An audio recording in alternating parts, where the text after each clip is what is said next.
It's time for DodgerHeads.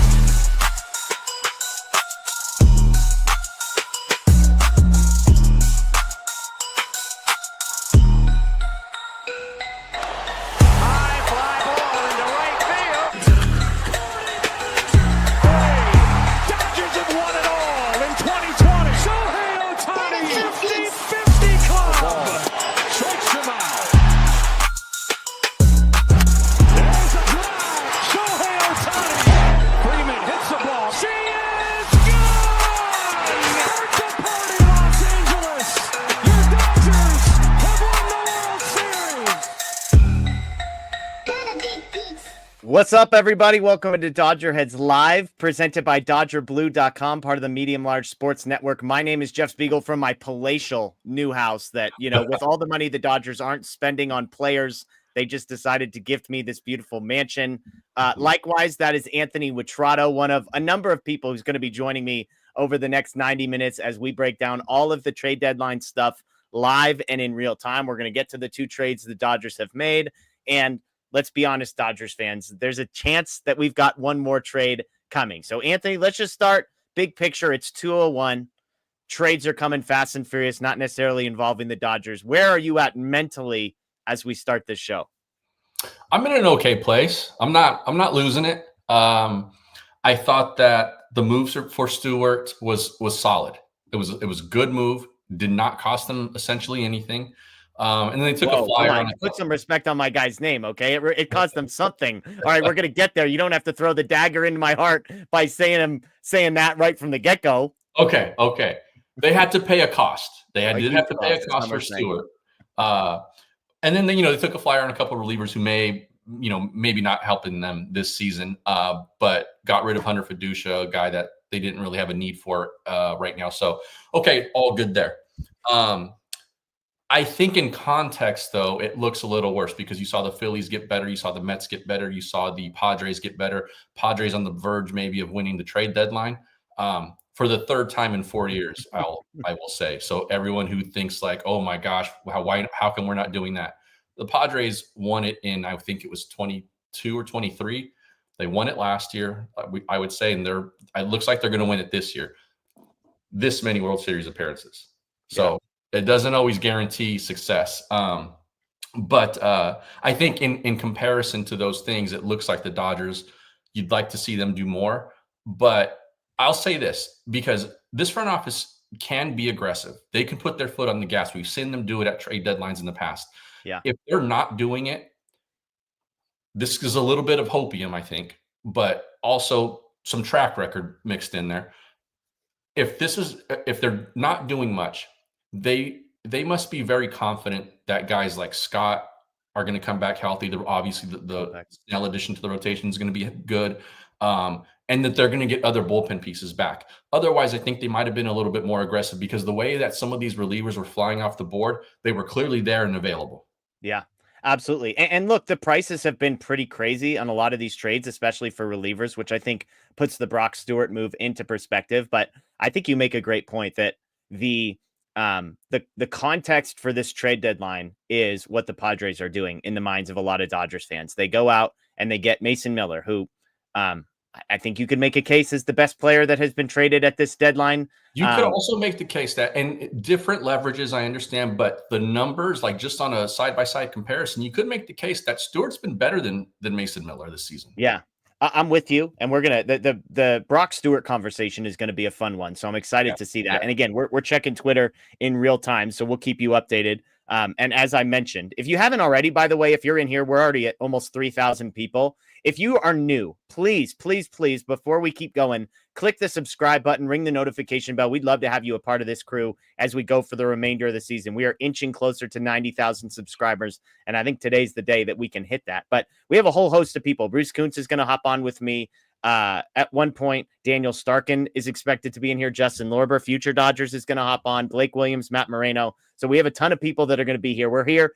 The plan is for at least an hour and a half. We'll see how this goes. If the Dodgers make some moves, they typically have one or two that kind of limp across the finish line right after the trade deadline officially ends, and those moves get announced. So we're going to do our best to react in real time to anything that happens. But to your point, Mason Miller goes to the Padres. it's worth pointing out that they had to send a guy that some people have as a top 5 prospect in all of Major League Baseball for Mason Miller. But at this point, it looks like they're going to hold on to Suarez and cease for now. If that's the case, then the Padres are way better. If this was acquire Mason Miller, trade Robert Suarez, I'd be like, what exactly? Like, that's sort of a net neutral for 2025. And none of us at the trade deadline right now are concerned about 26 and 27 and all of those things. And so there's lots of moving pieces here. But the context of the Dodgers is, first and foremost, we have an hour left, everybody. And the Dodgers are known. The Jack Flaherty trade last year came down to the wire, came in, I believe it was just a few minutes before that 3:00 deadline.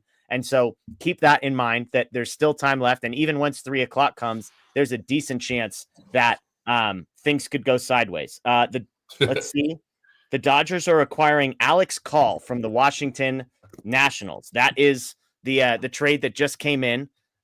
So shout out to Jeff Passan for that one. Alex Call, again, is the trade. This is, this isn't the big name, Anthony, that a lot of people were expecting. 30-year-old right-handed hitter, having himself a nice season, 118 weighted runs created plus across 72 games for the Nationals. So outfield to me was the one thing I felt like they were still going to be getting. Alex Call is the guy. I'm not expecting most Dodger fans to have like a total pulse on the Washington Nationals and who they have in the outfield, unless the person's name is James Wood. But again, just looking, kind of glancing at the fan graphs, in the last 2 years, he's got 102 games played. It's 350 at bats for him. It's a 134 weighted runs created plus. What's interesting is, and I'm going to have to pull up some other defensive metrics, are not always super helpful on this front, but Fangraphs actually has him grading out negatively defensively. Let's see what Savant has. Okay, Savant has him really positive. His arm value is negative, but his outs above average is above average. So he does have that going for him. They've got him listed as a right fielder. So Anthony, give me just kind of your immediate reaction. We don't know what the return, what the cost is going to be. He's played all three, right field, left field, and center field this season for what it's worth. But center field, the fewest, right field predominantly where he's going to be. So immediate reaction to Alex Call being the outfielder that the Dodgers have gotten, at least for now. Yeah. Don't know a ton about him, be honest, but just quick glancing like you are right now. There's some positive stuff there. Like you said, over the course of the last 2 seasons, just about 350 at bats. The OBP looks nice in 113 plate appearances last season, 425, and then across 237 plate appearances this season, 371 OBP.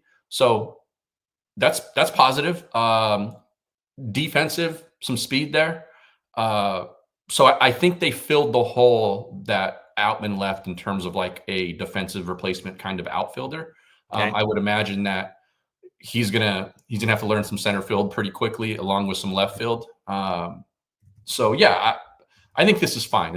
I'm assuming they didn't give up Zaire Hope for this guy, so this is probably fine and a nice little pickup.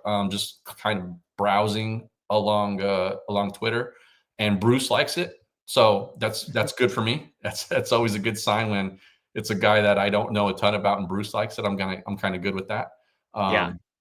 So I think that they're kind of plugging holes right now. And like I said, this really feels like they're just kind of banking on the internal reinforcements, coming through for them. So, and I'll say this deal makes them better. It fills a need. The Stewart trade fills a need. And I think if they do get right in the bullpen, get healthy, then I still think this is a better team than the Padres, even with the moves the Padres have made. Yeah. And then those are ifs, and I understand that. Those are some ifs there, and people want some more certainty. But considering what the Padres gave up for some of these guys, they mortgaged their future. This is AJ Preller going, I just lit the fuse. It's going to take about a season and a half, maybe 2 seasons to get to the end of this. And by then I might be out of here. So it's someone else's problem. That's what this reeks of. He's just all in. Yeah. It's interesting looking at some of the Savant underlying metrics on Call. chase rate, whiff rate, strikeout rate, walk rate are all like really, really good numbers for Alex Call. So from a profile, you think about some of the guys that the Dodgers have been sort of known for. I would say I'm not comparing him to these two players as an overall offensive profile, but when you think of Max Muncy, when you think of Justin Turner, they were like kind of these professional hitters that weren't going to necessarily strike out. I mean, Muncy struck out, but they worked counts. They didn't chase. They knew the strike zone, that kind of thing. Looking at the profile here, 97th percentile in chase rate for Alex Call, 86th percentile for whiff rate, 83rd percentile strikeout rate, 77th percentile for walk rate. So it's a guy who does a good job of knowing the strike zone, doesn't swing and miss when he does swing. Now, the flip side is all of the other offensive metrics on Alex Call are not good. Everything is below 50%. Otherwise, I know his actual offensive numbers. He's hitting 274 this season. The expected batting average is 252, so he's kind of outperforming those metrics. So the question for me, Anthony, is I look at this guy again. Defensively grades out pretty good. He's more of a right fielder, it seems like, than a center fielder, although he has played center field. Next year will be his first year of 4 arbitration years. So he's a Super 2 player. So this is a player that the Dodgers are going to have team control through 2029. When I look at that and I look at sort of the overall profile, he has 2 option years left. Let me ask you this. Is this a James Outman replacement type player, or is this the outfielder that the Dodgers are adding to the major league level to give them some depth? This looks like they think he could be the depth guy. Okay. And better than Outman potentially. So we'll see. Like, it's just not enough of a sample size to say like that these offensive numbers are what he is, obviously. So, we'll have to see how this plays out, but I do think it's a positive move in terms of like at least getting a guy who can do that job at the bare minimum. Yeah. It's worth pointing out this from Jeff Passan. He says, no big moves yet for the Dodgers, and yet let's remember they have one of the best farm systems in baseball. There's still a lot of big names out there to be had. The Dodgers have the propensity to do things when the deadline is bearing down. So that was Jeff Passan reporting that. There's no reported numbers yet return from Passan or anybody else as far as what the Dodgers had to give up here. Trying to figure out like if there's a platoon split here. He has it looks like been much better against lefties than he has against righties. He's hitting 314 against lefties this season. So if you're looking for a right-handed hitter who can hit left-handed pitching, then maybe Alex Call is kind of the platoon type bat that the Dodgers throw into the mix in the outfield. So again, I mean, the offensive numbers on the actual offensive production, over 350 at bats, is a well above average offensive player. The underlying metrics would tell you that he might be getting a little bit of lucky batted ball data, even if the walk rate, strikeout rate, whiff rate, chase rate are all very, very good. And so, it'll be interesting to see. I think, to me, Anthony, like the Dodgers, they nailed down the floor on this trade. Like, I know some people, when Outman left, people were like, oh man, now they need to go and replace Outman. I actually didn't think they needed to replace Outman. And yet it's definitely helpful to have another guy on the roster who can play outfield, can be a competent defensive player, has shown the ability to hit a little bit. As many people have pointed out, probably more valuable than Outman, the version of Outman that they were getting, and maybe a better fit for this team, given the way that they had treated James Outman. So again, the first date trade since we've come live is Alex Call, but we've talked a lot about Outman. So let's just jump into that here in a second. We have a bunch of super chats, so let's go to these first. Baseball Geek says, as of 5 p.m. Eastern, Dodgers get a solid F. Friedman didn't want to be active at the trade deadline. His stubbornness, pride, arrogance is hurting our team. With all due respect, totally disagree on this assessment. Andrew Friedman did all of his shopping in the offseason so that he didn't have to pay the prices that the Padres are paying for the guys that they're going out and getting. Now, I understand, Anthony, the frustration if this is it, if the Dodgers don't do anything other than add Brock Stewart, Alex Call, and then, a package of minor leaguers that they got back in the Reds and Rays swap. But to me, this has nothing to do with stubbornness, pride, and arrogance, and everything to do with just sort of picking and choosing your spots if you're Andrew Friedman. Yeah. The Dodgers front office plays chess. They don't play checkers. They don't just take, the super soaker out and just spray the whole entire area. That's what the Padres have done. Again, 3 out of the 4 deadlines that we've just seen, the Padres have been pretty clear winners, and done what a lot of people would say was better than the Dodgers in every single one of those years. And they've landed stars in those seasons. They've beaten the Dodgers once in the playoffs. They've never won the division. They've never made it to the World Series. So, I mean, we can sort of pout and stomp our feet all we want about this, but the fact of the matter is that the Dodgers have made what seems to be lesser, but more shrewd moves, I think, and they have not given up the farm. So when those I think players are available, then the Dodgers have that prospect capital to use. They did not see that player this year very, very clearly. I mean, again, we'll probably get into this in a little bit, but Stewart's numbers are just as good as Mason Miller's. Yeah. And the Dodgers did not have to give up Hope or DePaula, any of those kinds of guys for him the way the Padres did. So, I think to say like he gets an F is just silly. It's not understanding context. It's not understanding what this roster is and probably will become by, like, let's say September. Yeah. So, and that's clearly what this front office is banking on. Yeah. Baseball Geek also says, why not Fairbanks? Just briefly, Anthony, do you think the Brock Stewart trade is the only Alden Gonzalez has said they're not going to get a starting pitcher. That's not a surprise. I don't think anybody expected them to. Do you think there's another reliever move in there, or do you think they kind of had one bullet to fire at the bullpen? Yeah, I could see them getting another reliever if something sort of comes to fruition and it's relatively cheap. Hasn't been the market for the most part this season, today. Also, Fairbanks is like, okay. I don't think he's that guy. And the Rays, I'm sure, because they're the Rays, are going to be asking a ton for him. And so I think that's probably why not Fairbanks. Yeah. Yeah. I think Fairbanks he's probably the only impact reliever that's still in play. Obviously, everybody else got traded, but that feels like the type of deal that might have already happened if it was going to happen. So remains to be seen if that's the case. But Brody says, pains me to say this, the Padres are now the team to beat in the West. If they hold on to Cease and Suarez and basically add Moreno, O'Hearn, and Mason Miller to the group that they already had, Anthony, how does that roster stack up against the Dodgers in your estimation? I would say the roster today, with the trends that are happening currently, no Blake Snell, no Tanner Scott, Kirby Yates, not great. All of the stuff that's going on in the bullpen, if everything holds like it is, and the guys who are healthy, who are not producing, continue to not produce for the rest of the season and through the playoffs, the Padres are the better team. We talk about ifs with the health of some other guys. Those are also huge ifs. If you're like the Padres thinking like, okay, the Dodgers can't get any more healthy and none of their guys can get any better. Is basically what they're banking on there. If that happens, the Padres are better. If the Dodgers get healthier, Snell returns, Scott returns, and he's looking back to form like he did in like June, then I think I think the Dodgers are still the better roster.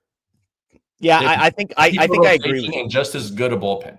Yeah, I think it's close. I think the Padres bullpen is dramatically better than the Dodgers bullpen at full strength. Both of those groups at full strength, based on just like how good they've been this year. And they just added Mason Miller, who's really good. And again, Brock Stewart, I think, is really, really helpful. I think there's a lot more dominoes that have to fall perfectly for the Dodgers bullpen to be the bullpen we kind of all hoped it was going to be at the beginning of the season. Padres are sort of living it out, but I would still take the Dodgers offense, and I would definitely take the Dodgers rotation. And so the rotate, like as lopsided as you see, and you make good points about the bullpen, as lopsided as you see the bullpen in favor of the Padres, I think it's equally as lopsided in the rotation in favor of the Dodgers when Snell comes back. Okay, we just got the return on the Alex Call trade, and this is interesting. Eric Swan and Paul Lignon are the two that are going out in this trade, and Swan is fascinating. Pipeline had is the number 16 prospect in the Dodgers organization, but he was a guy, I believe it was Baseball Prospectus that I talked to at the beginning of the season, and they had Swan as like a top 10 prospect in the Dodgers organization just based on raw stuff. He has never produced. Like in college, he wasn't producing, but all of the stuff all of the underlying numbers on Swan were super impressive. So again, Eric Swan and Sean Lignon, number 16 and 20, according to MLB Pipeline, are the guys going out in the Alex Call trade. So we'll have Bruce on and Justin Lorber on later. I'm excited to hear their thoughts on this. Let me get to a couple more of these super chats. Cordana says, my theory, teams don't want to trade with the World Series champs. Look, if the Padres are going to give you what the Padres are going to give you, then why would you bother trading with the smart front office like the Dodgers? J.Y. Kim, as a baseball newbie, there seems to be more excitement about trades than offseason acquisitions. Is it because of the World Series implications? I think it's just because it's condensed. The MLB offseason and free agency is so drawn out and so slow that there's not this moment of excitement. The trade deadline, I mean, there's been like 24 trades, it feels like, in the last 24 hours. And so I think that's probably why there's more excitement there. I think also a prisoner of the moment too. Yeah.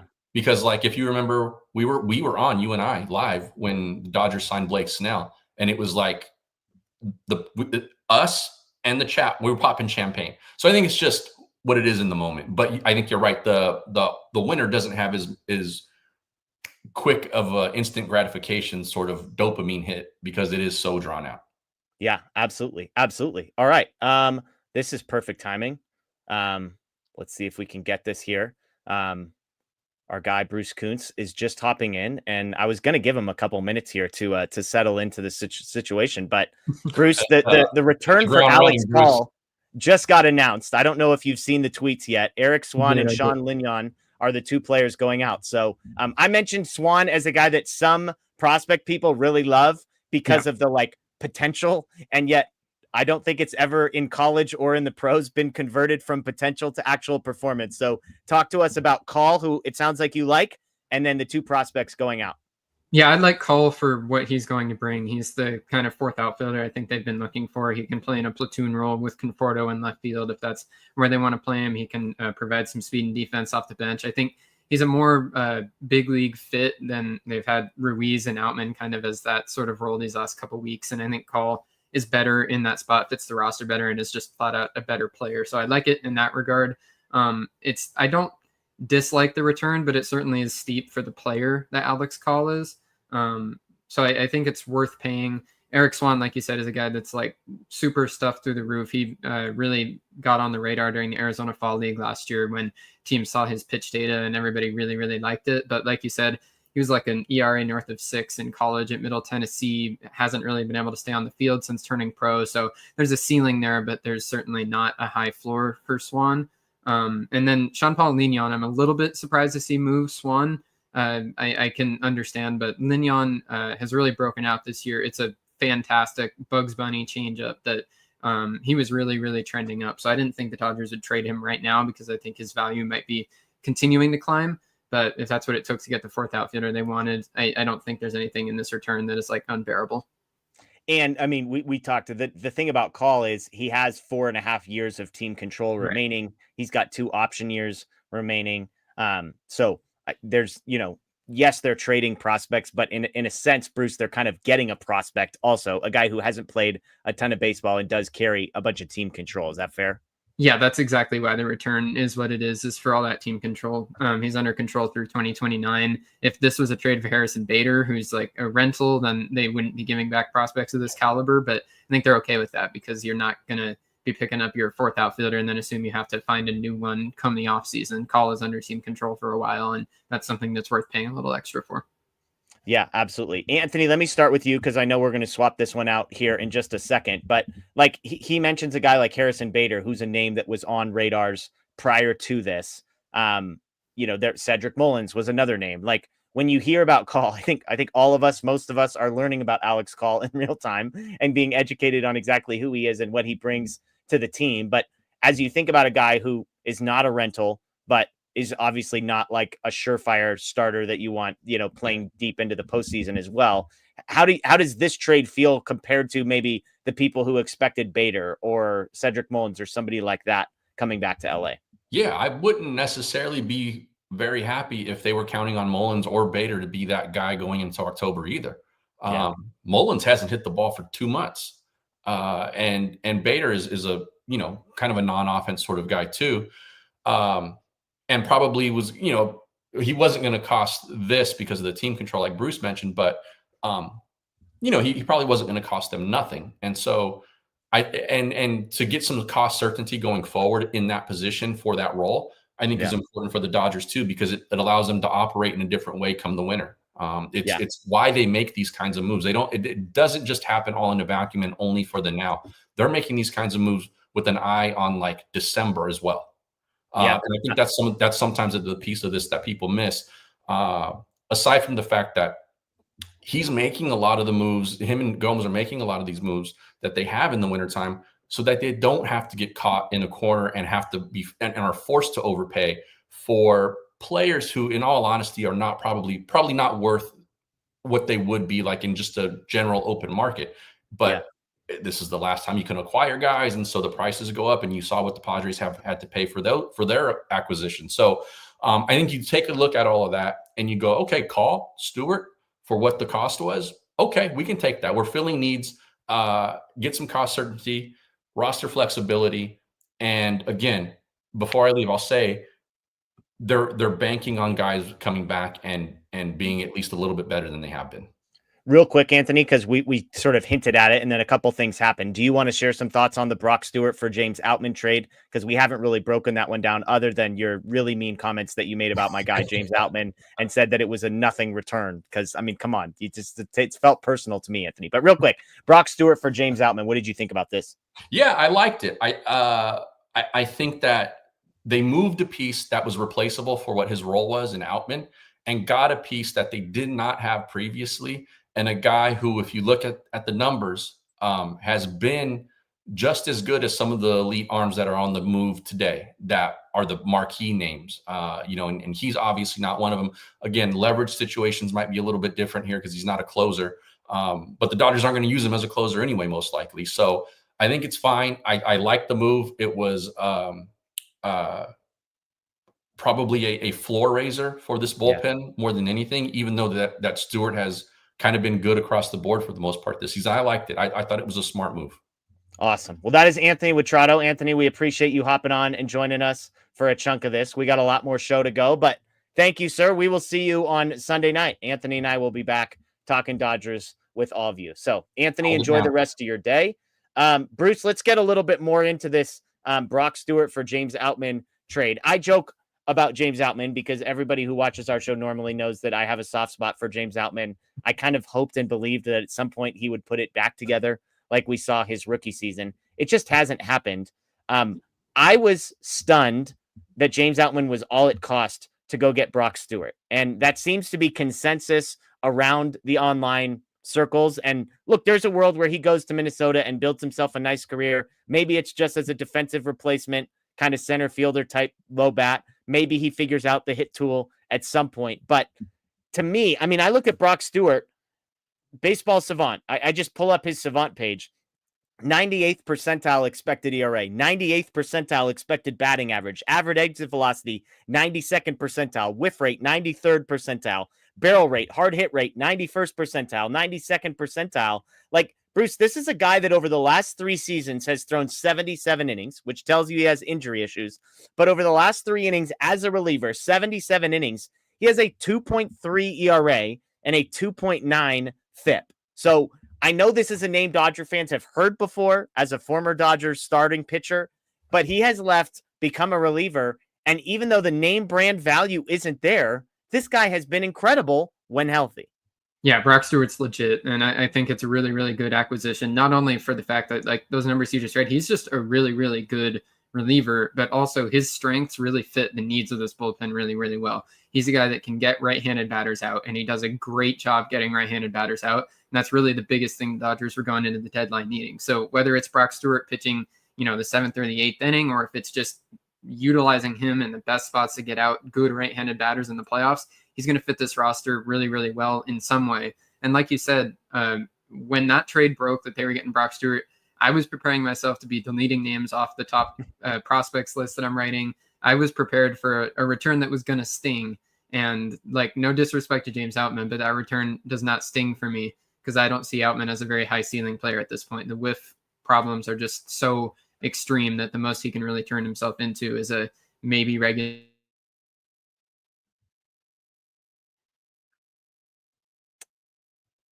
Not sure if that was me or Bruce that lost service here. I'll wait till the chat fills me in on if that's me or if that's him. But the thing, okay, we lost Bruce, not me. That's good to know. I'm in a shanty in the woods right now, so I just banked on and assumed that it was going to be me that was going to lose service first. But the bugs got to Bruce, so he'll pop back on here in just a second. That's way too big a version of my face. The other piece about Brock Stewart, to his point, why it felt like the return was going to be so expensive was because this is a guy who's under team control through the 2027 season. So not only is he going to be a member of this year's team, but the next two as well. He has no options. But again, when he has been healthy, he has been absolutely elite for whatever team he's been pitching for. And so for the Dodgers to be able to get him, and again, Outman has team control left, has proven he can do it at the major league level. But for the Dodgers to be able to trade a player, James Outman, that clearly was kind of falling outside of the plans of the organization, didn't exactly make sense, had kind of, I don't want to say it worn out his welcome, but I think the leash was long and he had, they got to the end of the leash and he still was not able to produce. And so I think for the Dodgers to be able to move that player off of the 40-man, open up a 40-man roster spot, which is not nothing, and to go get the impact reliever that they were after, to me, that's an incredible combination. I remember having Fabian Ardaya on this show, and I asked him, I said, hey, do you think the Dodgers go and get like one of these elite relief pitchers? And his answer was no. Like, I don't think it's going to be Clase or Duran or, Griffin Jacks at the time, Bednar, Helsley even, I think was sort of a guy he wasn't predicting. But then I think I asked him some version of, but will they get a guy that can pitch high leverage in the postseason and people will feel okay about it? And his answer was yes. And to me, Bruce is hopping back on with us. To me, Brock Stewart is exactly that. Brock Stewart is a guy that he may not have the name value, Bruce, of a David Bednar, Ryan Helsley, somebody like that. But to the point that Anthony made multiple times, like the 2.38 ERA this season, the 2.25 expected ERA this season, this isn't a guy you even have to project on. Like, this is a guy who they're basically getting an elite reliever, but despite the fact that they were shopping at JCPenney, all due respect to JCPenney or Ross or Nordstrom Rack or whatever, like this is off-brand Griffin Jacks is basically the guy they just went and got. No, and I think it fits the Dodgers' MO. They're going to go after those guys that don't have the name value that you're going to have to pay through the nose for, but you're still getting a really, really good relief pitcher. And I'm trying to scroll back in my tweets here to pull back up the splits. Against right-handed batters this season for Brock Stewart, it's a 104 opponent average, 149 opponent slug, and a 40% strikeout rate. So where we've talked about these last couple of weeks, the Dodgers have the lefties. When Tanner Scott gets healthy, Alex Vesia has continued to be great, but that right-handed side of the bullpen has just been a black hole. Brock Stewart fills that perfectly. So like, I don't know exactly where my internet went out as I was saying that, but however they use him, if it's just as a right-handed Swiss Army knife to get out the best righty the other team has, if it's just slotting him into the back end of the bullpen, he's a really good reliever, and he's even better in a specific role of getting righties out, and he's going to serve this team really well. And he's not just a rental. That's why I expected this price to be much, much steeper, because Brock Stewart's a really good reliever, has proven it over the last 3 years, and he still has 2 years of team control after this season. So that's the kind of acquisition you're making, not only for this year, but moving into the future. He's going to be part of this bullpen. Yeah, I think it's a great point. And by the way, Willie Perez just got traded to the Cubs. I know that was the name that Willie Castro, excuse me. Thank you. I was just looking up expected ERA among guys with 30 or more innings pitched as relievers this year. And not every guy has like a full expected ERA for whatever reason, but this is the leaderboard. Adrian Morejon is 1, Hader is 2, Tyler Rogers is 3, Caleb Thielbar is 4, Aroldis Chapman is 5, and Brock Stewart is 6. So when it comes to expected ERA, which is based on like batted ball data, that kind of thing, he has the 6th best expected ERA among relievers with 30 or more innings pitched, just to put it in perspective. And so the issue with Stewart is health. Is that fair to say, Bruce? Like, it's not ability when he's on the field. That box seems to have been checked. Again, over 3 seasons, 77 innings. It's a matter of if he can stay healthy. Yeah. Health is the thing to worry about for sure. But again, that fits the Dodgers' MO of they're going to get a reliever who, and I think the health thing you're not as worried about with a relief pitcher specifically compared to a starter, because I think there's more ways to try and manage that health and try to keep him healthy rather than having to pitch in a specific rotation. But yeah, try to keep the guy healthy. He's not young anymore. I believe he's 33 now. So keep him healthy. If they can just have him part of the bullpen, then this trade is absolutely worth it heading into October. Yeah. All right, let's get to a couple more super chats here. And we haven't even talked about the Hunter Feduccia trade. Not that that's like a massive needle mover, but to the Bruces of the world, that's a big trade. So we're going to get into that here in just a second. 300 says, I just hope we have the lead going into the 6th against the Padres. Totally fair. And look, it actually has kind of already been that way because their bullpen has been so good. But absolutely. Kevin says, super underwhelming from Friedman. It's 2:35, so we got 25 minutes left. Let's just be patient and we can make proclamations at the end of that. LLM says Padres National League favorites now. Let's be honest. Real quick, Bruce, do you agree with this? Do you think the Padres are now, quote unquote, better than the Dodgers? I'm going to be honest, I do not. I think the Padres got a lot better today, but I think there was already a gap to be bridged there. And I have to give utmost respect to AJ Preller. He's crazy, and he's made that major league team quite a bit better this season. They filled their holes. I really liked the O'Hearn and Laureano acquisition they just made as the final kind of tie to make that team a complete roster. And they are very good, but I still think that at the worst, it's the Dodgers and Padres at the top and tied, because I don't think that you're dethroning the Dodgers until you have all those guys in the Padre uniforms and they prove that it's an unbeatable ship. Yeah, and look, the Dodgers rotation, if they get healthy, is still going to be an absolute bear. We can talk about, hey, hopefully you score in the first 5 innings. Well, good luck getting to the Dodgers starter in the first 5 or 6 innings and having a lead after that. Baseball Geek says Dodgers won the offseason. How about it work out? We'll see. Well, remains to be seen how this all plays out. David says Friedman is never going to give up capital for a top-end reliever unless a bat is packaged with it, not in his MO. I have to imagine the Tanner Scott thing has hurt. I don't think that's like he's going to completely shift his philosophy on relief pitching, but like the one time he goes out and pay the guy and he hasn't been good and he's currently injured. So it's possible there. And then Ravens Moreland says, how is May not traded yet? He's likely now bumped off the postseason roster. As we sit here, Bruce, 23 minutes to go. Would you expect a Dustin May trade? Would you be surprised if a Dustin May trade came down? Or are you sort of expecting he'll be around?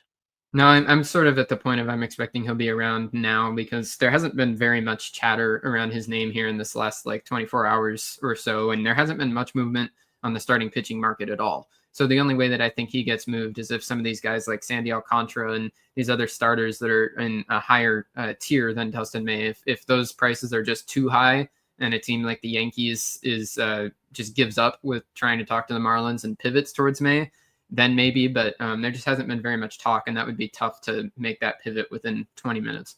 Yeah, absolutely. So we'll see. Remains to be seen on that front. Again, we appreciate everybody who's hopping in with us live. Almost 5,000 people in here. We've got about an hour to go on our show, 22 minutes until the trade deadline officially ends. Some of those trades will trickle in the 5, 10, 15 minutes after the deadline. So Bruce is going to be on with me for the next 20-ish minutes. I believe Daniel Starkand, Justin Lorber are going to hop on at some point. Matt Moreno, Blake Williams may stop by as well. So tons more to talk about. If you are new here, please, please, please subscribe, ring the notification bell down below. We are live every Sunday night, Tuesday night, Thursday night, talking about the Dodgers. We have interviews throughout the week, shorts that go up in the morning. So we'd love to have you be here. So please, if you haven't yet, subscribe, hit the like button. We would appreciate that. Let's talk about the other trade that we have not gotten to, Bruce. Part of a 3-team trade. The Dodgers sent Hunter Feduccia to the Rays. They acquired 3 players, Paul Gervase, Adam Serinowski, and Ben Rortvedt, from some from the Reds. I believe was it Serinowski's from the Reds, and the other 2 guys I believe were from the Rays. Gervase is a reliever. Serinowski is a starter. Rortvedt's a catcher, sort of organizational depth guy. I'll just start here. The catcher is like, he's going to sit around in AAA in case the Dodgers break glass in case of emergency guy, basically. So he is not, I would say, the centerpiece of this trade by any stretch. Correct me if I'm wrong. I feel like I've seen some people say Gervase is the main piece here, and I've seen other people say Serinowski's the main piece here. So I'm curious for you, which of these 2 guys gets you more excited? I think Serinowski gets me slightly more excited if you put the 2 against each other, but I think they're in a similar vein of, it feels like that they got them for, this isn't a critique of Hunter Feduccia to say next to nothing, but it's more because they got back that organizational depth catcher as well. So really what they did here, they swapped Feduccia for Ben Rortvedt. And yes, that is a bit of a downgrade, and especially because Rortvedt hasn't been in the Dodger organization like Feduccia hasn't worked with the Dodger pitchers like Feduccia has. Like, that has value. But ultimately, one of the biggest parts about this trade too is that Feduccia was on the 40-man roster, which is about to be a really big crunch. Like, Snell's about to get activated.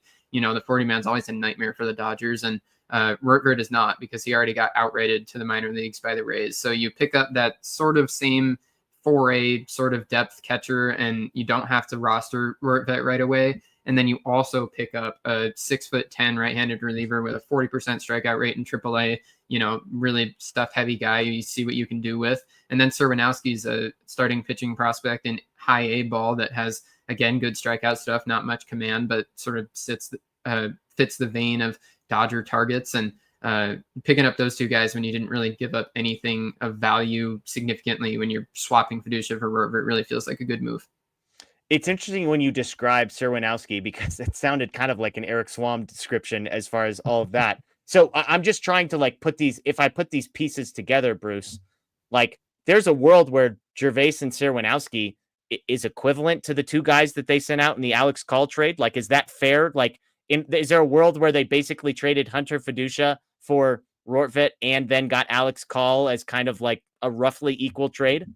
Yeah, in a very rough world, I think that you could probably say that one of Swan or Lignon winds up being a reliever and could be Gervase, and Serinowski could be a reliever too. But you have two pitching prospects for two pitching prospects. So I guess it works in that sort of a sense. I think Gervase has a little bit more of a chance to impact the big league roster now. He's already on the 40-man roster. He could be a guy who gets recalled at any point if he doesn't go straight to the major leagues. I haven't seen if they option him already yet or not, but he's a guy that I think can help this season too, which obviously has some value. So yeah, like I said, I just think that this is the kind of margins move that allows the Dodgers to make trades like they just made for Alex Call, give up some of the depth prospects, and then still make a move like this where, that trade was already announced, Zach Littell going to the Reds-Rays trade. And then all of a sudden, right at the end, when the trade is announced, here's the Dodgers picking up two prospects and swapping their depth catcher just cuz. And that's how the Dodgers replenish the organizational depth. Even when they're picking at the back of the draft every year, they keep the machine running with trades like this. Yeah, absolutely. And again, I mean, I would say, as somebody who kind of finds myself rooting for the people involved in these trades as well, I do feel happy for Outman and Feduccia as two guys that are going to get to go to places where there's more of an opportunity in front of them than they were going to have at the Dodgers. Feduccia especially. I mean, this is a guy that I said a year ago probably would have been on the roster of 25 out of 30 major league teams, and he might have been starting for half of those. So, but the Dodgers had no incentive because they needed the catcher depth and he had value to them. And so why not keep him around? So I'm happy for him that he's going to go get a chance to play somewhere. I'm happy that Outman gets kind of to hit the reset button in Minnesota. But we'll see we'll see kind of how that plays out for those two guys. But yeah, to the point that I was asking, Serinowski is this starter from the Reds. Some people think he's on the verge of being a top 100 prospect in all of Major League Baseball. That feels like the type of guy that the Dodgers might be able to just unlock and take up a notch. And then Gervase is a reliever. Correct me if I'm wrong here, Bruce. It's some people have actually said he's the real value here because of the strikeout rate at AAA. He's on the 40-man roster, and he's a guy who could be valuable as a right-handed reliever this year, right?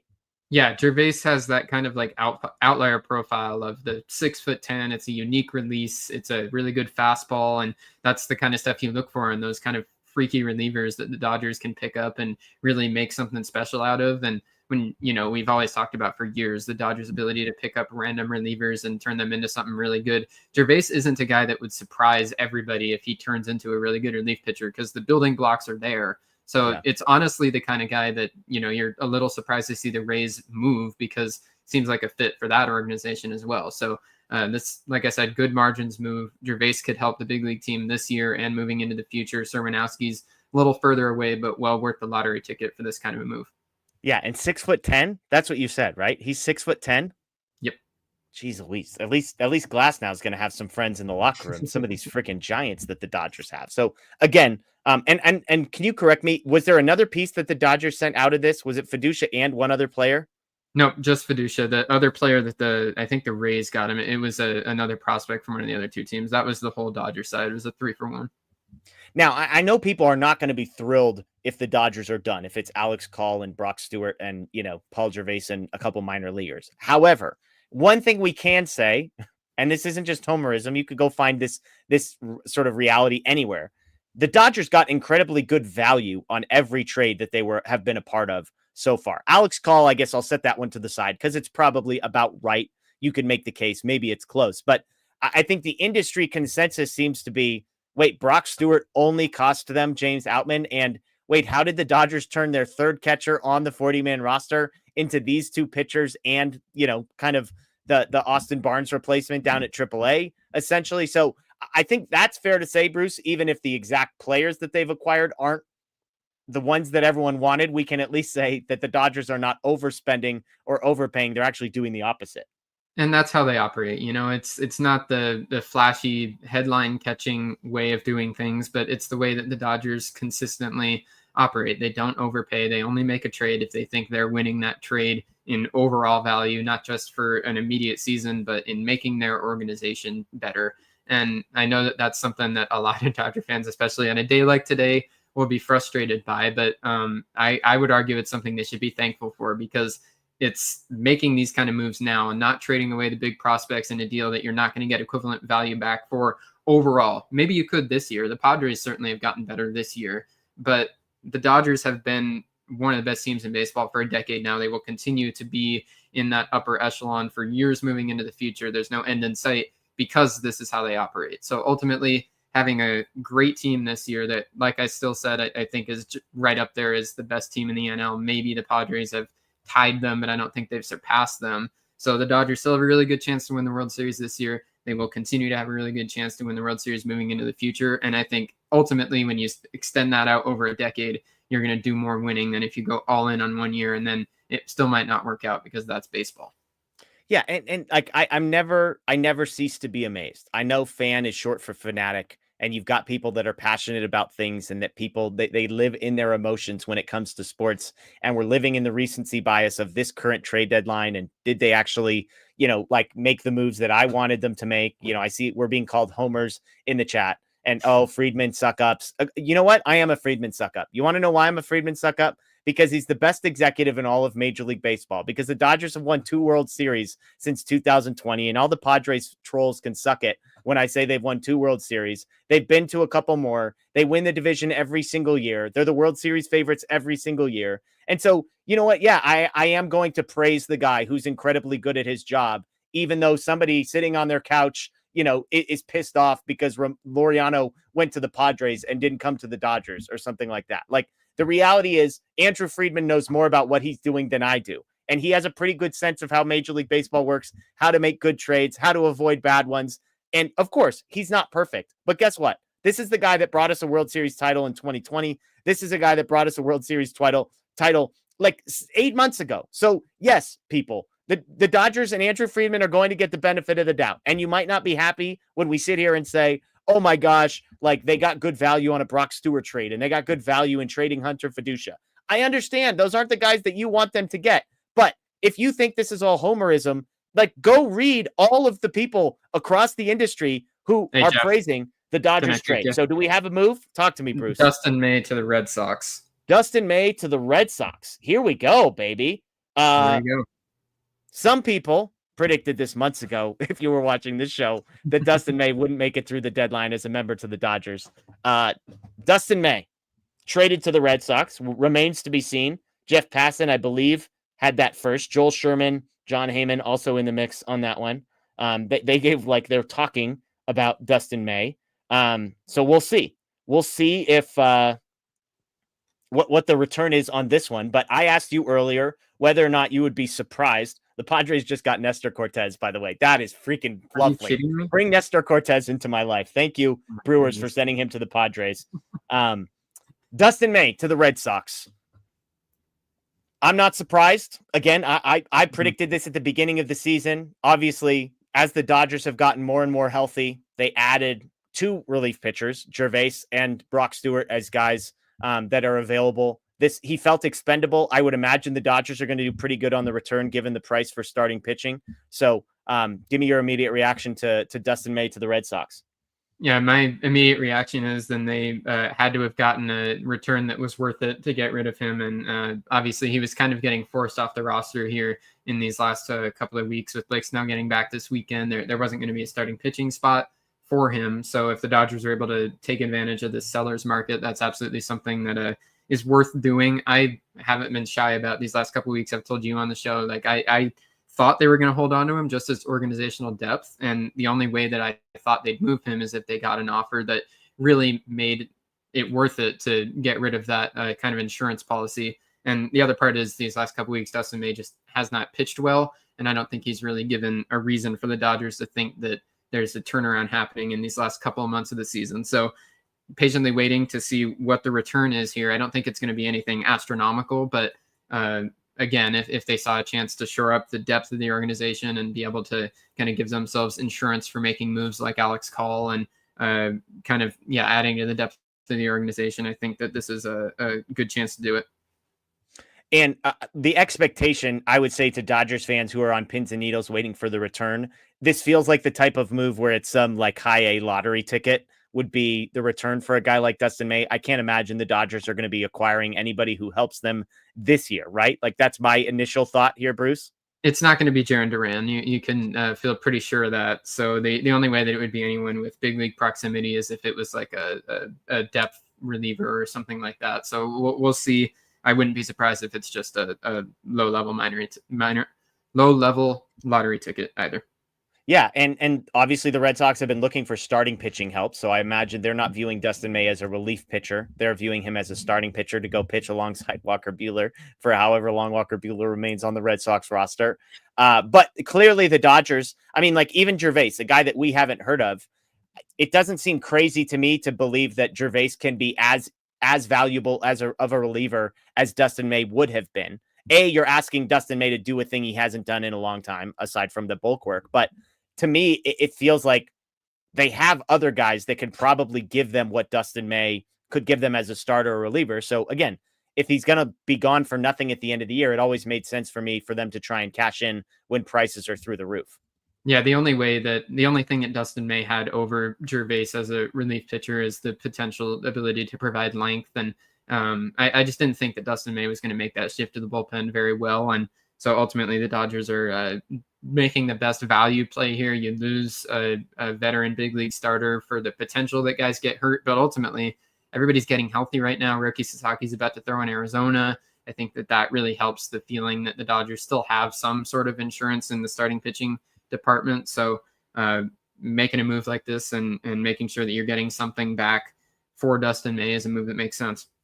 Yeah, absolutely. So again, we will let you know as soon as we hear what the return is on Dustin May. But I wouldn't expect it to be, let me put it this way. I wouldn't expect it to be anybody you've heard of before. You're going to have to Google where he stands in MLB Pipeline's Boston Red Sox top 30 prospects. I wouldn't expect to find a name in the top 100 anywhere. So we will see what the return is on that one. So, okay, Bruce, we sit here with 7 minutes left on the clock.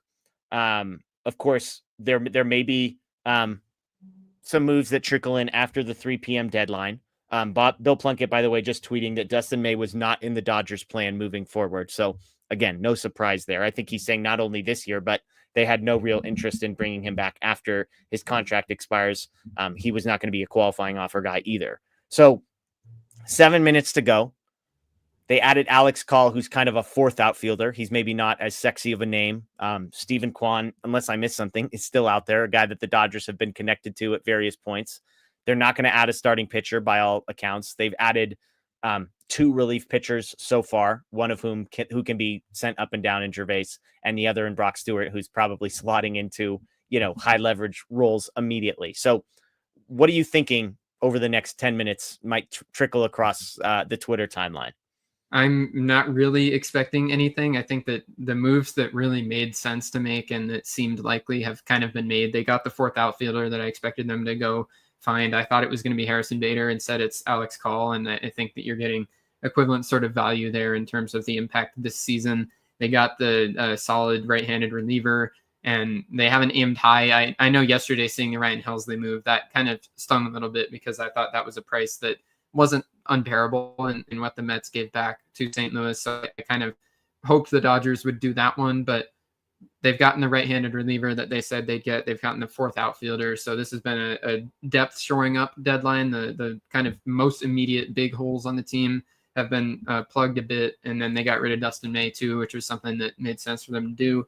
I would be surprised if anything major happened over these last 5 minutes, but it's been said throughout the day that they've still been talking to teams like the Guardians for Kwan, and the Dodgers are always in on anything. And they, like you said, Passan said earlier, they have an MO of running it right up to the deadline and trying to force teams to say yes at the last minute. So, I'm not going to count anything out. Yeah. I like the point you just made with the Helsley trade. You mentioned that in seeing the return, that's one trade that you're like, man, I think the Dodgers probably could have met that. Just that, I mean, is Helsley better than Brock Stewart? Do you think? I think so. It's close. I mean, Brock Stewart, I think you are acquiring more thinking that he's going to get right-handed batters out. The numbers against lefties aren't the greatest, and obviously he's a good relief pitcher, but his role is mostly to get right-handed batters out, and then you kind of leave Vesia alone as the best reliever in the bullpen right now, and Tanner Scott, when he gets back, is going to be above Stewart on the depth chart. I think Helsley would have had a chance to rival those two guys as like a ninth inning guy. I don't see Brock Stewart doing that, but that doesn't mean that Brock Stewart isn't a really good ad, and he might actually fit the bullpen a little bit better in terms of the immediate need. I think Helsley's just a little bit, whether it's just name value or just his overall his history of pitching in the ninth inning and in the back of bullpens, I would have been cool acquiring him too. But Stewart definitely fills the immediate need of a righty who can get right-handed batters out. Yeah, I think it's fair. And again, it's funny because Helsley's been very good for the past few years. So looking at 2025 numbers and saying one guy is better than the other is foolish.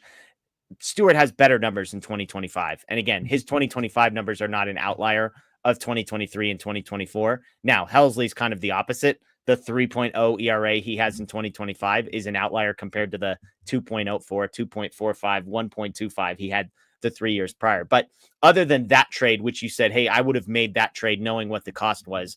Were there any other trades that have happened where you've seen the cost and said, damn, if that was what it was going to cost, I would have been in if I was the Dodgers? Honestly, no, not really.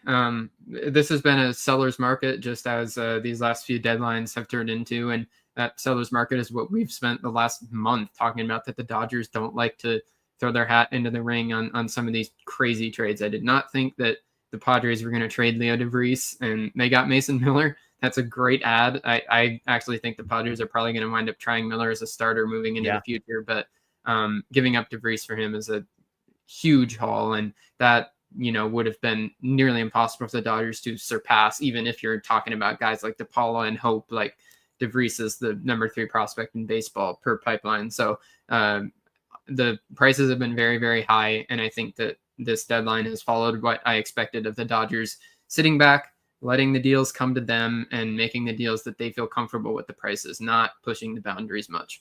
Yeah, I'm with you. I don't know enough about other organizations prospect wise to know like what the equivalent for the Laureano trade would have been. That was a guy I liked, and it didn't seem like the Padres got crushed on that trade. They got O'Hearn in that trade too. So parsing out exactly what Laureano on his own may have cost is one thing. But I've said before, Kwan wasn't necessarily going to be a needle mover for me.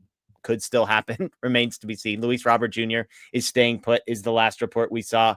And so, maybe it's Trent Grisham, who I know a couple guys on our show have said they like. He's not my favorite player. Michael Taylor, for me. So they got Alex Call, who feels like he's in the class of player that we're talking about. He may be on the bottom end, but in the same tier, it seems like in many ways. And so for me, as again, we're still waiting on the Dustin May return. And we'll see if there's anything else that trickles across the deadline. But I think Anthony made the point, Bruce, that stands out the most to me, which is the Dodgers' key here is just getting healthy, because there's still a world, even with the lack of action at this trade deadline. I see deadlines in the chat. This is embarrassing, whatever. There's a world where they trot out a starting rotation of Yoshinobu Yamamoto, Blake Snell, Shohei Ohtani, Tyler Glasnow, and then, fill in the blank with whoever you want in that number 5 spot. There's a world where the bullpen is Tanner Scott and Blake Trinan and Michael Kopech and Brock Stewart and Alex Vesia and Jack Dreyer. Like, that world exists. Alex Diaz, who knows? Edgardo Enriquez, Brusdar Graterol, who knows? There's a world where they trot out a lineup of Will Smith and Freddie Freeman going around the diamond, Tommy Edman, Mookie Betts, Max Muncy, and then you've got Teoscar Hernandez, Andy Pages, and some combination of Michael Conforto, who's been better lately. Nobody talk about it. And Alex Call, who they just acquired. Like, I know if on paper you just look at what the Dodgers did today, it would be easy to be pissed and frustrated. But there's a world where the Dodgers have the best roster once we get to the end. And everybody's projecting health. Like, you're going to say, oh, well, if all that happens, the same thing. If the Padres can get to the end with Tatis and Machado and Cease and all these guys upright, sure. But Yankees getting Camilo Doval. So there you go. That's a big trade for them. But I just, like, I understand being frustrated, but it feels like right now some folks are just being frustrated for the sake of being frustrated. And like we said, the Dodgers aren't the team that are going to go and grab the biggest headlines on deadline day. I will say, that they're taking a bit of a risk that's inherent with this kind of operation, because there's also a world where guys get hurt again and they go into October saying, man, I wish that we would have made a bigger trade to shore up this roster. There's a world that everything clicks for the Padres and all of a sudden the Dodgers are getting their heels nipped at and they wish that they had done a little bit more. Those worlds exist too, but this is consistent with the track record of how the Dodgers operate, how they get themselves to these places where they're winning the division come the trade deadline and don't really feel like that they have to do too much and mortgage their future to help the team right now. And that's the big thing. The Dodgers did not mortgage their future today. And some of the moves that we're talking about that you wish that they could have made that would have been sacrificing the future a little bit, trading guys like DePaula and Hope, and, prospects aren't untouchable. I've told you before, like I obviously get accused of being a prospect hugger quite a bit. I'm more than willing to trade the prospects for the right move. I just don't think there was guys on the market right now that really fit that bill. If there was a shortstop or a really impact hitter under team control, those kind of targets, the Dodgers would have been in the mix. But I don't think that there really were those kind of high level trade assets that the Dodgers are more willing to move those sort of pieces for. And so they kind of have, it seems like, this deadline go by without making a headline grabbing move. Yeah. And again, the Dodgers said they tried to do all of their shopping prior to the season beginning. And not to say things have gone perfectly, but I think people are going to be pleasantly surprised with Brock Stewart. Again, he's not Ryan Helsley. He's not Mason Miller. But as we've pointed out, there's a world where he gives you very, very similar production as those two guys for the rest of this season and also happens to have a couple more years of team control. Like, there's a world where you look back on the Michael Kopech trade and you're like, wait a minute, they got this guy and he's not even a rental like Ryan Helsley was going to be. So that world could possibly exist. And who knows what the prospects end up being. But there's lots of, what's that? I'll give you, like, just for the perspective, I was thinking about yesterday seeing the Yon Duran trade to the Phillies. The Dodger comp that I sort of came up with, and I saw other people do this too. I know Justin, I think, posted the same kind of thing, but the Dodger comp of that trade that I kind of thought of was Eduardo Quintero and Jackson Ferris. And that's not the kind of price the Dodgers like to pay for a relief pitcher, like, flat out. They don't. And so they didn't. And instead they targeted Brock Stewart from the same team, not a Yon Duran, not the same kind of level, not the same kind of impact, but you give up James Outman and you keep those potential future stars, and you keep the future of the organization clear while you're also improving the current team. That's the way the Dodgers operate, and today fits with the track record. Wow. Here's a passing bomb at the deadline. Griffin Jax to the Rays. So there was some speculation that Griffin Jax would not be moved, but Joel Sherman just reporting that the Rays have obtained Griffin Jax from the Twins. So that's a pretty crazy move at the deadline. The Twins just sent their entire bullpen out the door. They're probably I assume their three best relievers. Clearly their top two. I assume Brock Stewart was third based on how he was pitching. Their whole team, man, that team is gutted, and they're about to get sold too. So they are shedding all of the money today. Yeah, and if you expected the Dodgers to go and get Pete Fairbanks, I imagine the fact that Griffin Jax is now headed to Tampa Bay. I mean, who knows? The Rays are like Andrew Friedman. There's a world where maybe there's hey, we're going to get Griffin Jax and we're going to send Pete Fairbanks out the window. Who knows? But remains to be seen. Let's get our other prospect guy, perfect person to talk to on the trade deadline day, Justin Lorber, aka Future Dodgers, is in here. Justin, I was just talking to Bruce about this. Again, we don't know if there's any Dodgers moves that are going to sort of trickle across the finish line here. But if it is Brock Stewart, if it is the Hunter Feduccia trade, if it is Alex Call, are you ready to panic as a Dodgers fan because that's all they did? No, they already had more talent than everyone else. Like, yeah, I mean, there's certainly more they could have done, especially now. Like, it looks like Jats moved, Doval moved, so a lot of big name relievers. I doubt they were getting Doval from the Giants anyway, but it's fine. Like, they made their moves in the offseason. They made a lot of moves in the offseason, and that's kind of what they did. And they'll get some of those guys back shortly, and that'll kind of be their additions. Yeah. Okay, Bruce, before you go, you're going to hop off here in just a second. We've got Justin hopping in, of course. It sounds like Dustin or Daniel, excuse me, or Matt or Blake. We may have a couple folks hop on for the last 20, 25 minutes. But Bruce, if in fact this is the end, Dustin May is out. We don't know the return yet on that one. Oh, here we go. The Dodgers are requiring James Tibbs III in the Dustin May trade. Oh, wow. Okay, this sounds positive. So, Bruce, I'll let you go first on this one. That's the main prospect they just got for Rafi Devers from the Giants. Hilarious. So that's well worth Dustin May. I'm cool with that. He's not a flawless prospect by any means. Has struggled to hit left-handed pitching, but he's a guy who's done well in the California League before the Giants traded him. I haven't seen anything about what he's done since he went to Boston, but yeah, that's a pretty good get for a couple months of Dustin May. I'm very happy with that. Okay, Bruce, we appreciate you hopping on. Again, Bruce is on every Thursday night, so at bnicholas7, you can find him on Twitter. Thank you, sir. We will talk to you. I believe I'll be on with you next week, TBD, but you will be there. I don't know if I will be there, but we appreciate you, Bruce. Enjoy the rest of your day. Justin, I'll come to you. Tibbs, you and Bruce had the same reaction, which was wow. Talk to me about where that reaction came from. Yeah, I mean, I don't know if you want to call him the second piece in the Devers deal behind Harrison. Maybe you put Jordan Hicks in front of it, but definitely a significant piece. Was 13th or 14th overall just a year ago by the Giants out of Florida State. Power hitting corner outfielder, power patience type of profile. Yeah, it's a pretty good get, honestly. Especially, given that Dustin May hasn't exactly been a world beater the last few weeks. Some questions about whether he'd even remain in the rotation if he didn't get traded. So pretty good get, honestly. I'm not sure that I expected the Dodgers farm system to be better after the trade deadline than before. Kind of strange, but that's the world we're in for right now. There's still time for a trade to come through. Yeah, absolutely. There's some more details coming in just on some of the trades not involving the Dodgers. Taj Bradley is going to Minnesota in the Griffin Jacks trade as kind of the main piece going back that way. But Justin, let's talk about the moves that the Dodgers did make. James Outman for Brock Stewart. They traded Hunter Feduccia, picked up Paul Gervase, Adam Serinowski, Ben Rortvedt. They trade Dustin May. And then they acquire Alex Call. So I'm curious, of those, I guess there's 4 trades: trading Dustin May, trading for Brock Stewart, trading with the Rays and the Reds, and then Alex Call. Which of those trades do you like the most from the Dodgers' perspective?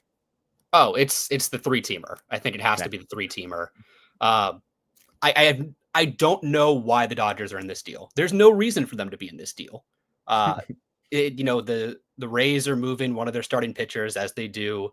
They get a couple of prospects back for it. And, well, trading Feduccia to the Rays, it's fine. Feduccia, needs multiple injuries or an injury to Will Smith and a trade of Dalton Rushing to actually, get serious playing time. And he's been ready to at least be, I think, a backup in the major leagues for the last probably 2 years. This is the 4th season he's been in AAA. He first got to AAA in 2022, repeated in 2023, repeated in 2024, now 2025. Above average offensively for a catcher, and pretty good defensive catcher too. So definitely a guy who can be a big league backup, but he's a 28-year-old catcher. He has like 20 plate appearances in his career. And so you not only get Rortvedt, I think I'm pronouncing that right, as catcher depth just off the 40-man, but you get a legitimate starting pitching prospect in Serinowski, who slots my opinion, I'll do my rankings. I'll push those out probably either tonight or tomorrow. He's in my top 10 organizationally. Wow. So just from a prospect perspective, getting Serinowski for Feduccia, I think that's pretty good value. And then you add on a guy like Paul Gervase, who, maybe towards the end of the bullpen, like an up and down guy. But his strikeout rates throughout the minor leagues have been really good. Very unique approach for a guy who sits 10, but throws from a sub 6 foot release point, a ton of extension. Obviously, he sits 10. What do you expect? And you add on the catching depth, like if you need a third catcher and Rortvedt, like that, he can be a fine backup catcher if for some reason Dalton Rushing or Will Smith go down with an injury. I don't know how they got in this deal. I don't know why they're there. It's great. I'm not complaining, but yeah. I mean, the comment that I made to Bruce earlier was when you add in the Alex Call trade and Swan and Lignon are kind of the two guys going out. It almost feels like they traded Hunter Feduccia for Alex Call in a sense, and then also got the catcher that's just off the 40 man. And it sounds like maybe you like Serinowski better than you would have liked Swan or Lignon. So maybe the Dodgers traded Feduccia and got better prospects back. But like when you see the kind of the ins and the outs of some of these pitching prospects and what it cost them to go get Call for a few years, it's just a pretty funny sort of the way that all of this stuff works. Real quick on that one, Swan and Lignon, how did you feel about the cost for Alex Call? So I think it's fine. I liked Swan. I actually I had slotted in Serinowski right above Swan. They were back to back, so they were going to be 9 and 10 in my rankings. Swan's a stuff plus monster. Like he's still developing as a pitcher, but last 2 starts at high A, 6 innings each time, 2 runs in one, and then most recently 6 shutout innings. First time in his pro career he's gone 6 innings as well.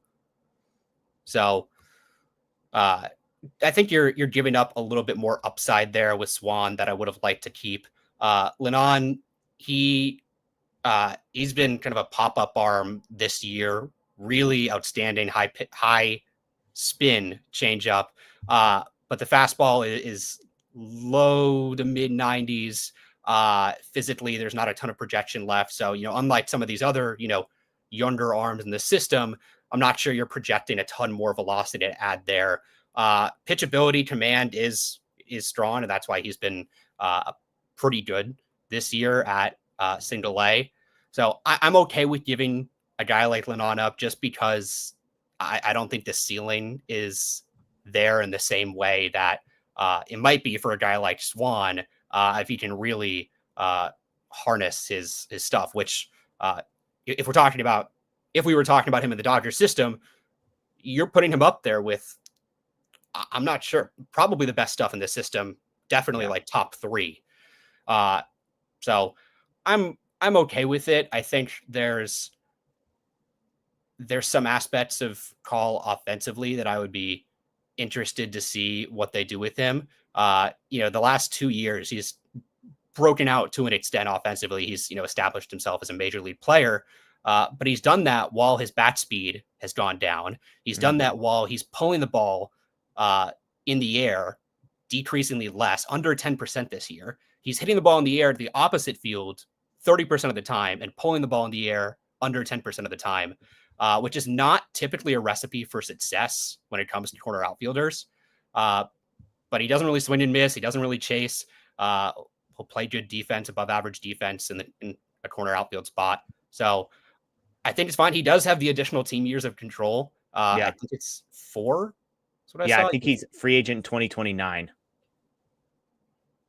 No, you're right. It is 4 because he's a Super 2 player and his first year of arbitration is next year. So it's 4.5 years, basically, if you include this year. Yeah.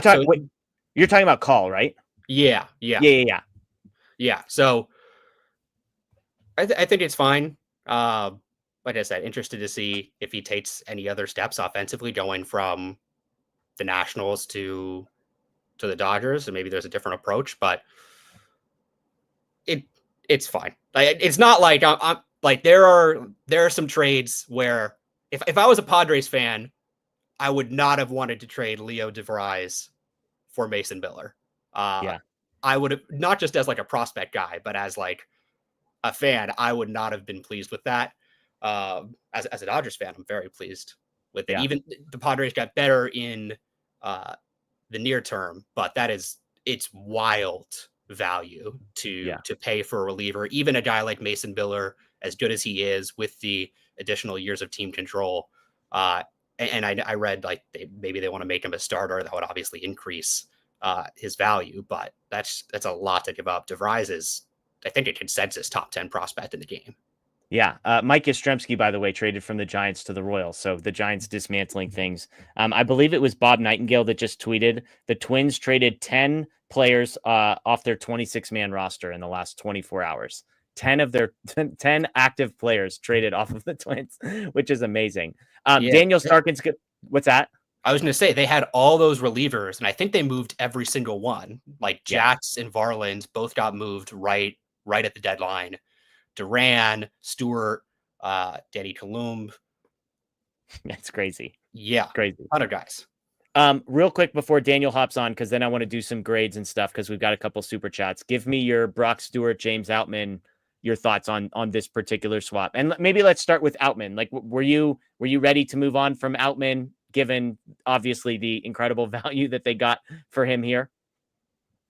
Yeah, I mean, there just wasn't really a spot for him in the outfield. Like, he's not going to start over Pages. He's not going to start over Teoscar Hernandez. Yeah, Conforto is a free agent after this year, but it just didn't really feel like there was a path for him to get playing time. This is his last option year. He can't be optioned back to the minor leagues. He's 28. He hasn't had consistent MLB playing time since 2023, the only year he has. And so, yeah, I think it's good that he will actually have a chance to maybe get some runway in the big leagues, hopefully, because I think we all saw what he could do in 2023 when he was a 4-win player, playing standout defense in center field. So that being said, a guy who, maybe if he's still on the roster next year, could be like a DFA candidate because you're out of options with him. Getting to move him for Brock Stewart, who somehow has 2 additional years of team control beyond this one, which is nuts considering he pitched for the Dodgers almost a decade ago. And he's been really good this year. The health, I think, if you were following during the day, it seemed like it took a while to get the return because they were waiting on medical stuff. So the health is a concern, but when healthy, the performance this year is right up there with, I think, all the top relievers who've been traded this year. He strikes guys out. He's got a really good fastball. He's got a sweeper. Yeah, I mean, he's going to slot right into the high leverage group, which needs an addition right now. Yeah, and look, the thing about Stewart is, I said he's been really good. Now, health has been the concern, but if you're the Dodgers, you're like that. Like, we can stick you on the IL all day as long as you are good whenever you are healthy and on the active roster, and we don't have to try and figure out like where to put you. Then things are going to be fine. He's the right-handed reliever that they were looking for, and so a big move there. We've got one more person hopping in with us. Shout out to Daniel Starkand from over at Lakers Nation, also an OG DodgerHeads member here. You got the shirt on. Daniel, he's got the OG shirt on. Queen, Kershaw, and Vince Scully, the absolute goats. So we got a couple super chats here. LLM says the worst deadline. Friedman has lost his fastball. Sorry, Daniel, you're going straight into the deep end here. And then Gordana says deadline it's what I expected. Deadline is a C grade. Could be better. Could be worse. Concerns with how the team is playing now and injuries. Side question, which starting pitcher goes to the bullpen? Let's start with the grades, and then we'll come back to this question of which starter goes to the bullpen. Daniel, I'll start with you. I know grading can often be sort of a silly exercise, but I think it is helpful as long as we're all acknowledging that we're evaluating it from different purposes. Like, some people are just going to grade it on, have the Dodgers in 2025 gotten better, yes or no? Some people are going to take the holistic approach of, did they get better this year? Also, is their farm system stronger, as Justin kind of hinted at? So, Daniel, I'll start with you. If there's no crazy trade that leaks across the timeline, now that we're 20 minutes past, it seems unlikely. Jeff Passan just tweeted, that was fun. If this is the move, they trade away Dustin May, they acquire Brock Stewart, they acquire Alex Call, and they acquire a few guys in a Reds and Rays trade that one of whom we'll probably see this year and another is a prospect. How would you grade what has happened with the Dodgers? Yeah, well, first of all, going back to that first comment about this being the worst deadline ever, I just want to say just 2 years ago, me and Jeff did like a 3-hour live show, and the big get for the Dodgers was Lance Lynn. So I must say this is not the worst Dodger deadline ever. There has been worse. With that being said, I like the moves they made, but obviously it's nothing flashy. So I think you give them a C+, B- type. I thought they got good value back on the two sell trades they made. I like what they got for Dustin May. I like the Feduccia trade. I like the Brock Stewart deal. I don't know too much about Alex Call, and according to Justin's Twitter, they gave up a guy that he likes. So I'm not fully on board with that one, but overall, I think they addressed their needs. Nothing flashy. Like me and Matt were on the live show last night and basically said they're going to get 1 or 2 relievers and a platoon outfield bat. Like that's what it felt like was going to happen the whole time. So it's unfortunate that there's so many flashy moves like across the league, like a lot of other NL teams getting better. But from the Dodgers perspective, I think they addressed their needs without really giving up anything. So we've got C+, B- range from Daniel. Justin, how would you grade what the Dodgers did at the deadline? It's a B-. I think it's fine. I think you have to consider the moves they didn't make. And yeah, if you're someone who's primarily concerned with did the team get better in 2025, you're going to factor that in and lower that grade. If you're thinking, well, what if they had traded Josue DePaula and other prospects for Mason Miller? If you're asking me, that lowers the grade for me, because it's not even that, like I'm saying, you have to keep all the prospects, but if you're going to trade your upper level prospects, don't do it for a reliever, please. Yeah. It just doesn't seem like the most prudent decisions. And of course that could be proven wrong when Mason Miller throws 5 shutout innings in the division series and the Padres win in 5 games. Who knows? But I think looking at some of the other deals that were made, I haven't seen all the completed deals from some of these most recent, the ones that just came in under the deadline. Really interested to see what Griffin Jax went for, because Taj Bradley was the main return for him. It's pretty good. Yeah. Real quick, Justin, not to cut you off here. There is a second piece coming back to the Dodgers in the Dustin May trade, so we're not done recapping that one. Wow. Wait, they're getting Tibbs and a second piece? Zach Earhart is the second piece. Does not look like he was in the top 30 on MLB Pipeline for the Red Sox. I'm going to be incredibly impressed if you know who Zach Earhart is, Justin, just in real time. I'm going to need you to spell that for me. Ehrhard. This according to Christopher Smith, who's a Red Sox reporter for Mass Live. He says Red Sox also sent Zach Earhart to the Dodgers for Dustin May. Again, he is not in Pipeline's top 30. But the fact that they got Tibbs and another player for a dude that, like, I don't think anybody. Let's just put it this way: if May stuck around on the Dodgers, there was a greater than 0 chance he got DFA'd at some point, and crazy things would have to happen to get there. But I don't think anybody would be shocked if that had happened. So, anything popping up for you, Justin, when you look up Earhart? Yeah, he was their 4th round pick last year out of Oklahoma State. Fangraphs has him at number 27. Okay, in the Red Sox system. It's not nothing. So just for context, they trade Dustin May, who, again, would not have been a shock to have him just off the roster in the next 2 months. They would have lost him for nothing. They got a guy drafted in the 1st round and a guy drafted in the 4th round in last year's draft. Is that right, Justin? Yeah, I mean, just up until a minute ago, I thought it was just Tibbs, and I was feeling pretty good about it anyways. I'll have to look into Earhart a little bit more, but yeah, I think they tend to, for a team that doesn't sell very often, they tend to do pretty well when they sell. Yeah. It definitely feels like they go out and target specific pieces that they like Sirota comes to mind immediately from the Lux trade. Like, we had known that the Dodgers had interest in him for a while. So if the Dodgers are going out and getting these guys, then they see something. And obviously it wouldn't be surprising if 2 years down the road they're, top 10 prospects in the org. Maybe not the second guy, but I think Tibbs was a legit get. Like, he was the 13th overall pick last year. Yeah. By the way, Shelby Miller to the example. Brewers. What's that, Justin? I hear Hope. Another example. Yeah. A guy who they tried to draft, didn't get to draft him, and then they just acquire him in the next offseason. Robert Murray reporting the Brewers acquire Shelby Miller. So if you're still holding out hope for another Dodgers move, a trade was just announced 25 minutes after the deadline. So there you go.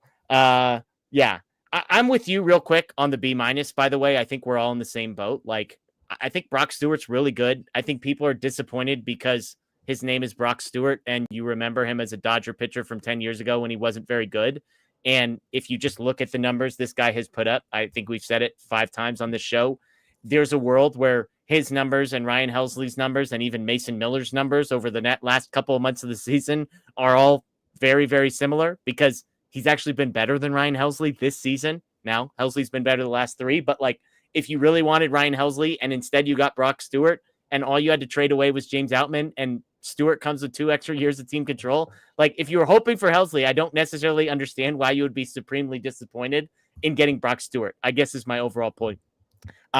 The farm system, I'm going to take Justin and Bruce's word for it that the Dodgers farm system got better this year. They definitely got guys with more team control in positions. Like they traded a catcher and an outfielder who were never going to play from the 40-man roster and replaced them with like pitchers who there's always need for more relief pitchers or more starting pitchers or that kind of a thing. And so on those types of grading scales, I guess I'd say I'm pretty okay with what's going to happen. As we talk grading, we'll bring our guy by Blake Williams in here with the sweet Shohei Ohtani New Balance hat on. Love that. Blake, I'm just going to jump straight in. We were just talking grades. We got basically B- all the way around from Justin, myself, and Daniel. I don't know if Justin's going to go up to an A- now that he hears there's a second piece in the Dustin May trade coming back to the Dodgers potentially. But in all seriousness, Blake, for you, like, how would you grade what the Dodgers did over the last couple of days? I think I'd give them an A. I know they didn't make the... Oh, an A! Oh, positive Blake. I like this. I mean, I told everyone the last few days and tweeted it out. I said it on our show. Like, the Dodgers weren't ever going to make an impact splash trade that people were expecting. I think a lot of the stuff you were hearing, like with Mason Miller and Jarren Duran and Stephen Kwan and all that, like, were more teams trying to drive up prices on their guys. The reality is the Dodgers didn't need to make one of those splash trades. What they need is their guys to be healthy and their stars to perform, and that's really all it comes down to. What they did at this trade deadline, though, they added some upgrades to their roster, and they basically didn't give up anything of value that we're going to lose sleep over. Adding an impact reliever for a 5th outfielder on your roster, huge win for them. Trading Hunter Feduccia to add 2 really good prospects, huge win for them. Getting some prospects back for Dustin May, a huge win for them. So I just think they did really well. I know it's not the splashy things, and I know fans are going to be upset that they didn't do anything huge and splashy and make that big name acquisition, but really it's just going to come down to you need your guys to perform. And a Stephen Kwan isn't going to fix Mookie not hitting. He's not going to fix Teoscar not hitting. He's not going to make Freddie keep his current hot streak up. Like, you need those guys to be your best players, and if they do that, this team's going to be really good, and if they don't, they're going to flame out no matter who they acquire at the deadline. Yeah, I mean, I made this point earlier, like, if you just sort of sum up all these trades and cross out, like, even ranked players on both sides, you can kind of boil the Dodgers deadline down to they traded Dustin May, Hunter Feduccia, and James Outman, and in exchange for those 3 players, they added, this whatever depth catcher, but they added Alex Call, they added Brock Stewart, and they added whoever they ended up getting in the Dustin May trade for James Outman, Hunter Feduccia, and Dustin May. Like, just think about that. They added a player in Call that I think all of us believe is going to be more valuable than James Outman. They added Brock Stewart, who is like an impact reliever, as you just said, Blake. They replaced the catching depth a little bit, and then they got Tibbs and this, I've already forgot his name, 1st and 4th rounders in last year's draft class. Like, because the pitchers they sent out in one trade and the pitchers they acquired in the other are kind of again, Justin, you said two of those guys were right next to each other. Like, it's sort of a wash if you just want to simplify this whole thing. So when you look at it that way, Justin, Outman, Feduccia, and Dustin May for Brock Stewart, Alex Call, and Tibbs, let's call it. Like, when you put it that way, that's a pretty damn good swap of players. Could I propose a question here? Sorry to cut you off, Justin. Go ahead. But considering everything that the Dodgers did in the offseason, and considering they've gotten nothing out of Blake Snell yet to this point, if we just say the Dodgers acquired Blake Snell for nothing right now, I feel like that would change the minds of a lot of people as far as how this deadline has gone for the Dodgers. So it is underwhelming considering the moves they made in the last 24 hours. But when you go back to the winter and you look at all they did to address the roster and the guys they have coming back, like Blake was saying, they still have all the pieces they need to make a run.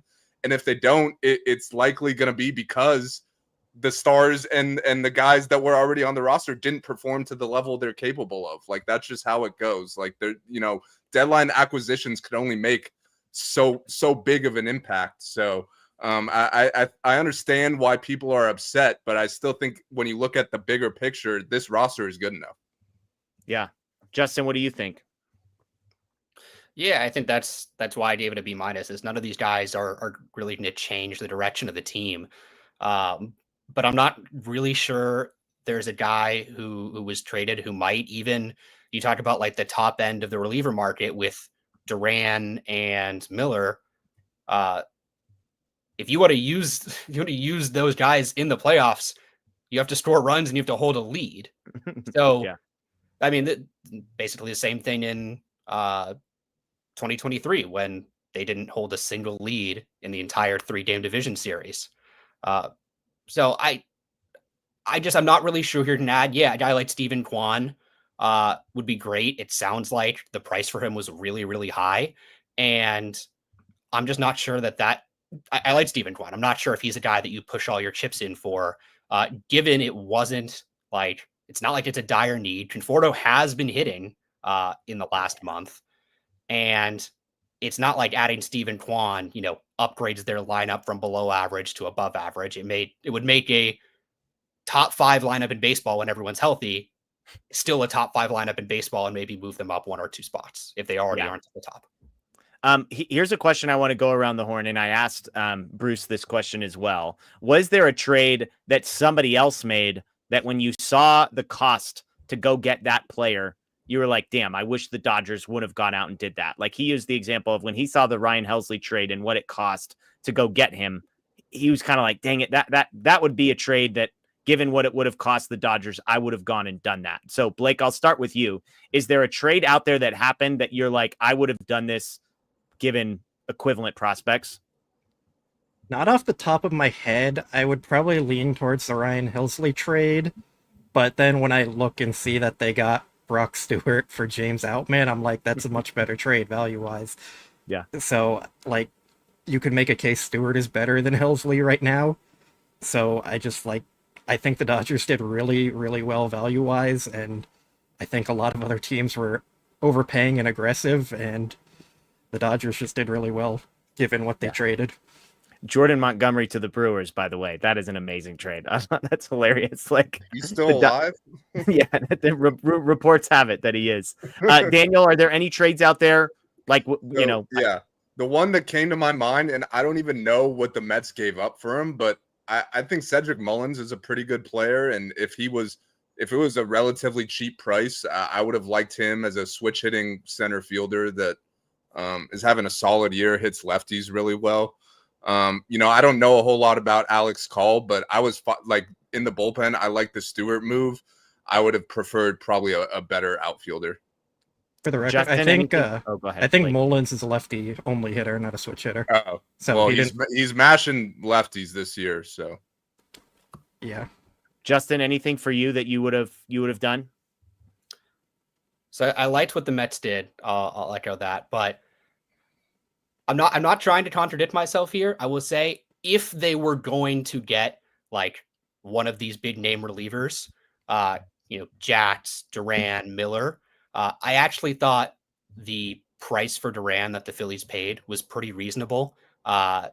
Tate or Tate, I think it has I don't think it's the phonetic pronunciation. And Mick Abel, I thought it was a pretty reasonable price.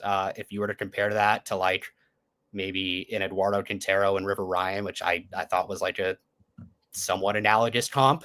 As I said, I'm not the biggest fan of pushing your chips in for relievers, but if you're going to do it and you're going to go get a guy like Duran, not a bad price. I thought the Phillies did pretty well, given kind of the state of the controllable reliever market, where there's so many guys and yet the prices still seem pretty high. Yeah, absolutely. All right, let's get to some super chats. I'll throw these at individual guys here. Jedi Engineer said, I kept waiting to... Oh, I'm sorry. We didn't answer one of the questions that was in one of the previous super chats. So, Blake, I'll ask it to you. It was which starting pitcher kind of eventually gets moved to the bullpen once sort of things settle down in the if the Dodgers ever get healthy.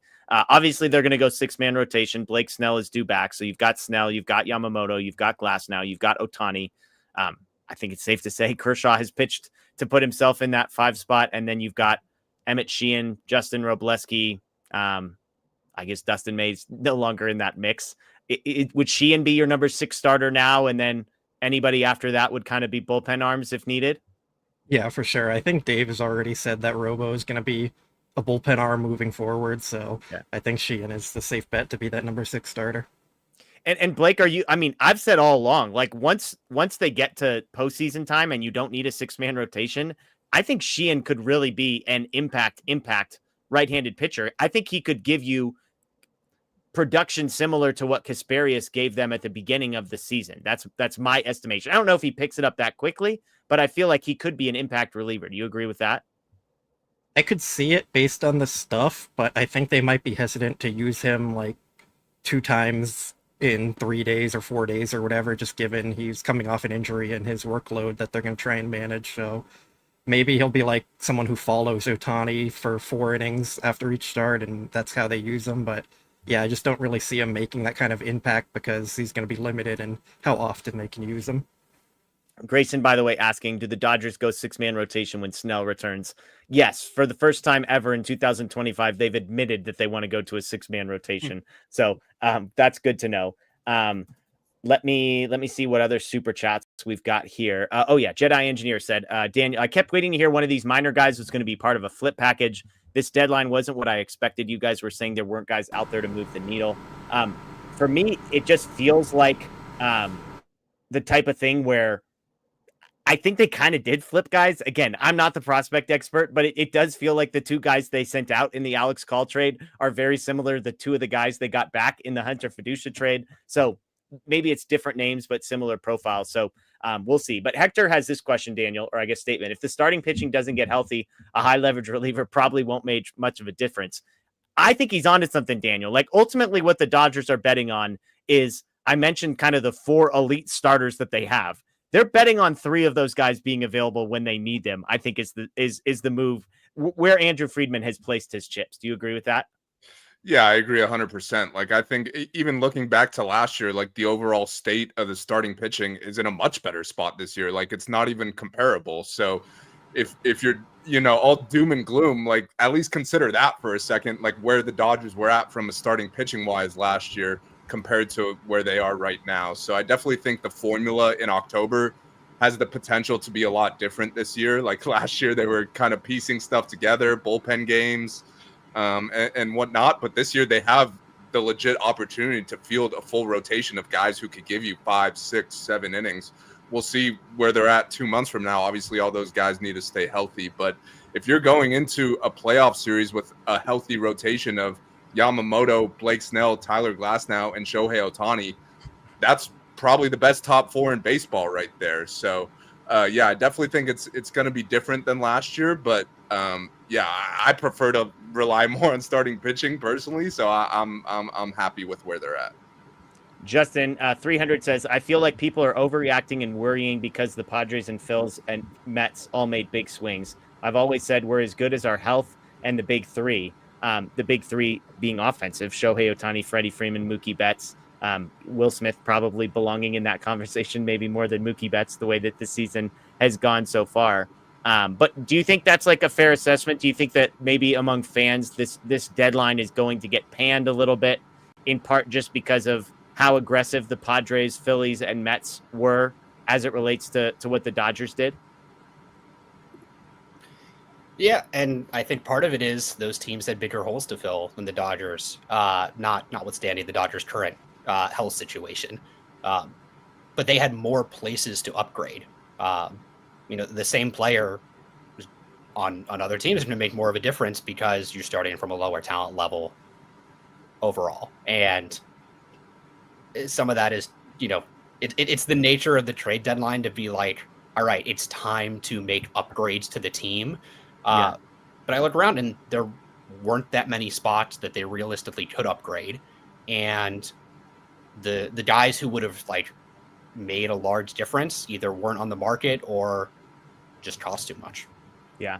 All right, Justin, I think Matt Moreno is going to hop on here in just a second, so we'll let you go. Any final thoughts? You sticking with a B- for your overall grade here for the Dodgers?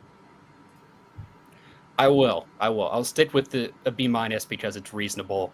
But as a prospect guy, I love the deadline, this deadline at least, because they not only got, new prospects, which is always fun, really only happens around the draft and in January with the international signings, but they got impact guys and somehow improved their farm system while also improving their major league roster. And yeah, they didn't get a big impact guy. They didn't sell the farm, and they could have dipped into their farm system, which is one of the deepest in baseball, that has high value talent, multiple, probably consensus top 25 prospects.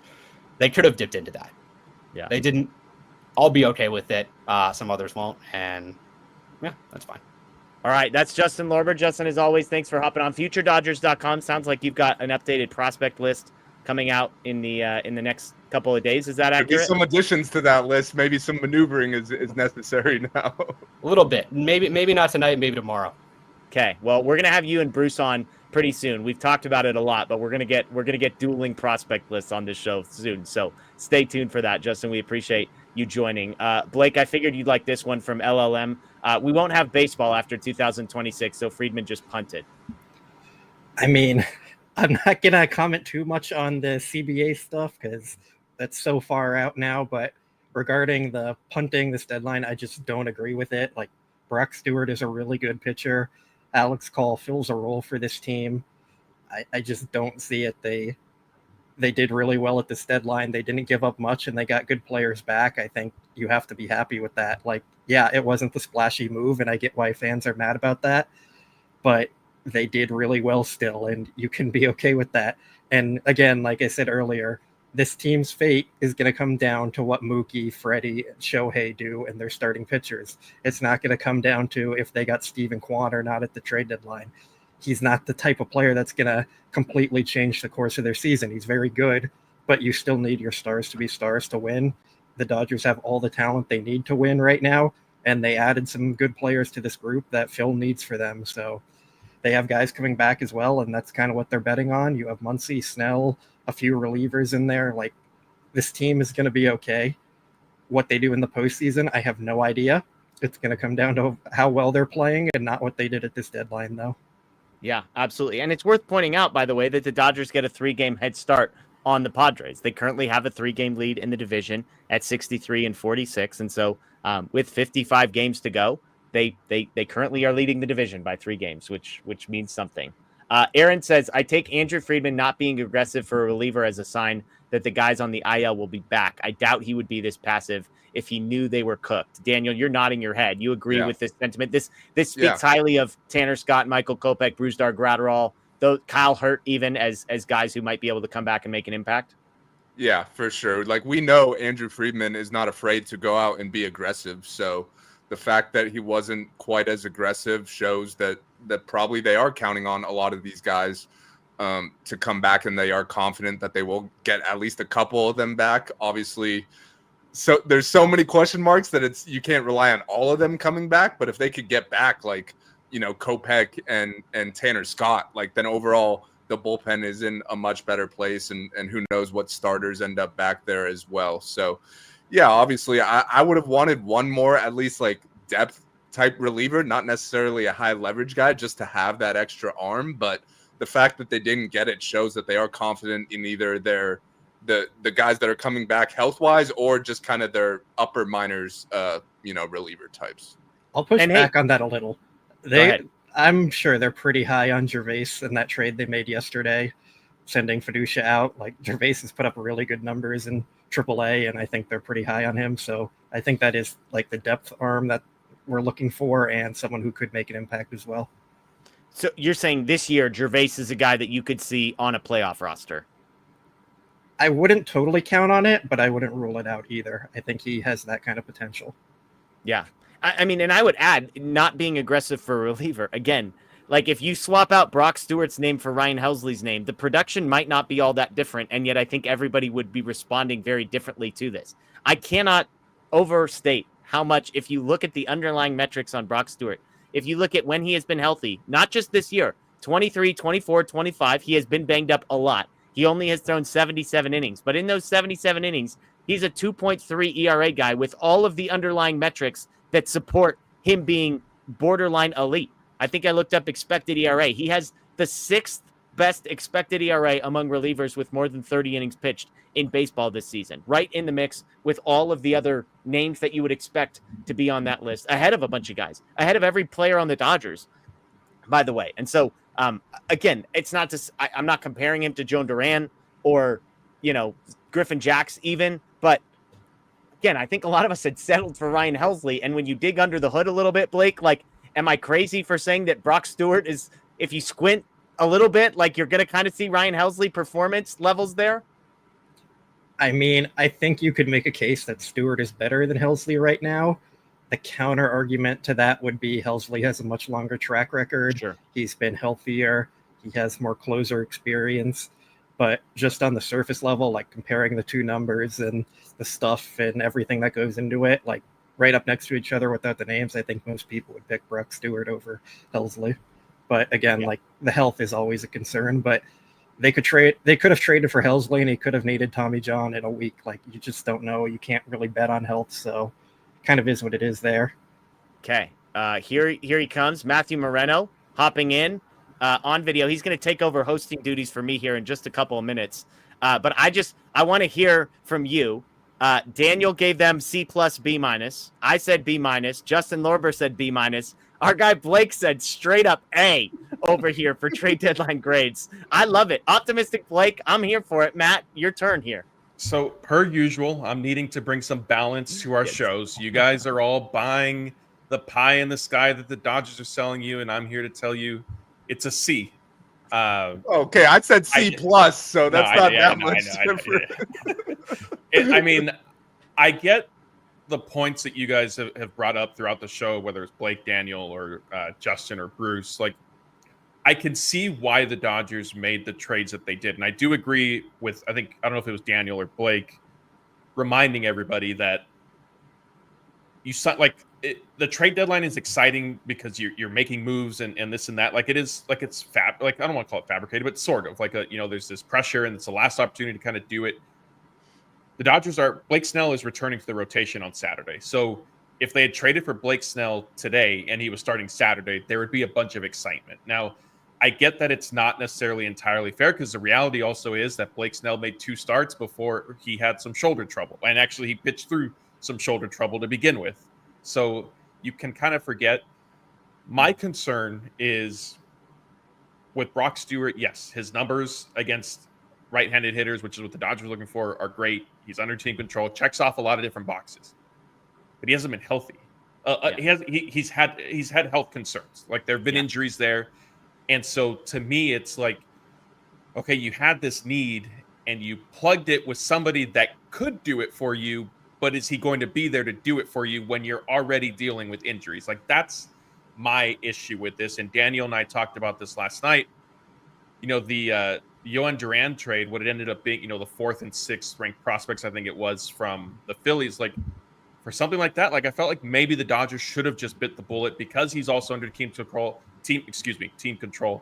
And I get the whole narrative and stance that you don't trade prospects for fine, but honestly miss me with that if it's only 2 type thing. And if the Dodgers were going to be trading a potential prospect that's an outfielder where I think they have depth in that area to sort of withstand it, like it would have made sense. So those are my concerns. And yes, I know that Daniel gave it a C+, but Daniel, your C+ was too optimistic. I'm on a low C. It's a low C for Matt? me. After what I just heard from you, I will downgrade to a C. Thank I'm you. with you. All right, there we go. Daniel and I bringing some balance to the show. Hey, There's some people in the chat that have been pissed for 90 minutes and they're happy now, Matt. So you're giving them what they're looking for. I'll lean in, I'll whisper. The real secret is that my Guggenheim check hasn't cleared yet today, so that's why. Yeah. Okay, we're waiting. All right, folks, that's going to do it for me. Matt's going to take over hosting duties and bring this one home again. If you are new here, over 6,100 people that have been with us, please subscribe to the YouTube channel. We're live on Tuesdays, Thursdays, and Sunday nights. We got interviews.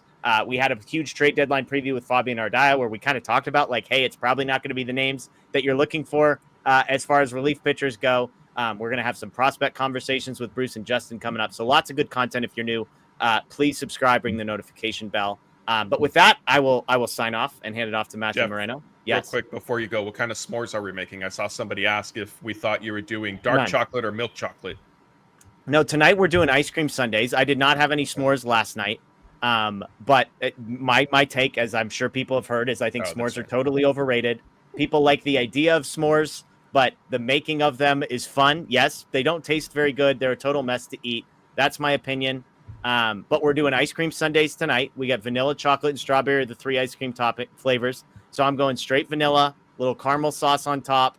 The M&Ms I think are a mid as far as a topping for ice cream, 100%. So I'm not going to touch that. So I don't know what we're going to do. If we're just going to do vanilla with caramel, it's like sprinkles. I'm not a child. I don't need sprinkles on my ice cream. There's chocolate syrup as an option. So we'll see, but we're going to be doing good. I tried the strawberry ice cream a couple nights ago. We're just going straight vanilla. So I get an F according to the chat, but that's what I got.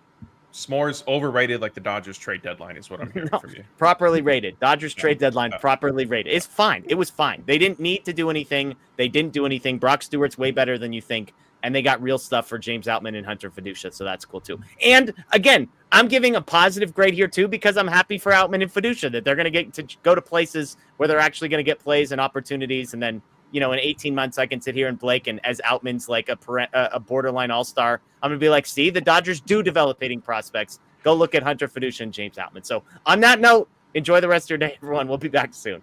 See you, Jeff. All right. Should we move it? Well, I guess if I'm up at the top, I could credit stay, to Jeff for sneaking sneaking in his worst take right around the 2-hour mark before bouncing as far as s'mores go. S'mores are delicious. I don't care what he has to say about that.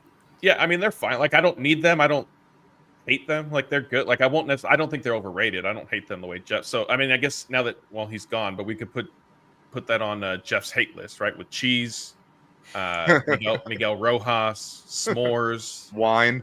What else is up? Blake, do you remember what else is on his hate list? Propel, apparently, and lime Gatorade. Okay, but Propel that. I think that one's fine. Anyway, we'll get to that later. Let me see. I think we had a couple questions here. Did you guys get to this one from Thomas? No, I marked it. So okay, you did. Okay, cool. He wants to know, is Tibbs the best prospect we could have gotten from the Red Sox?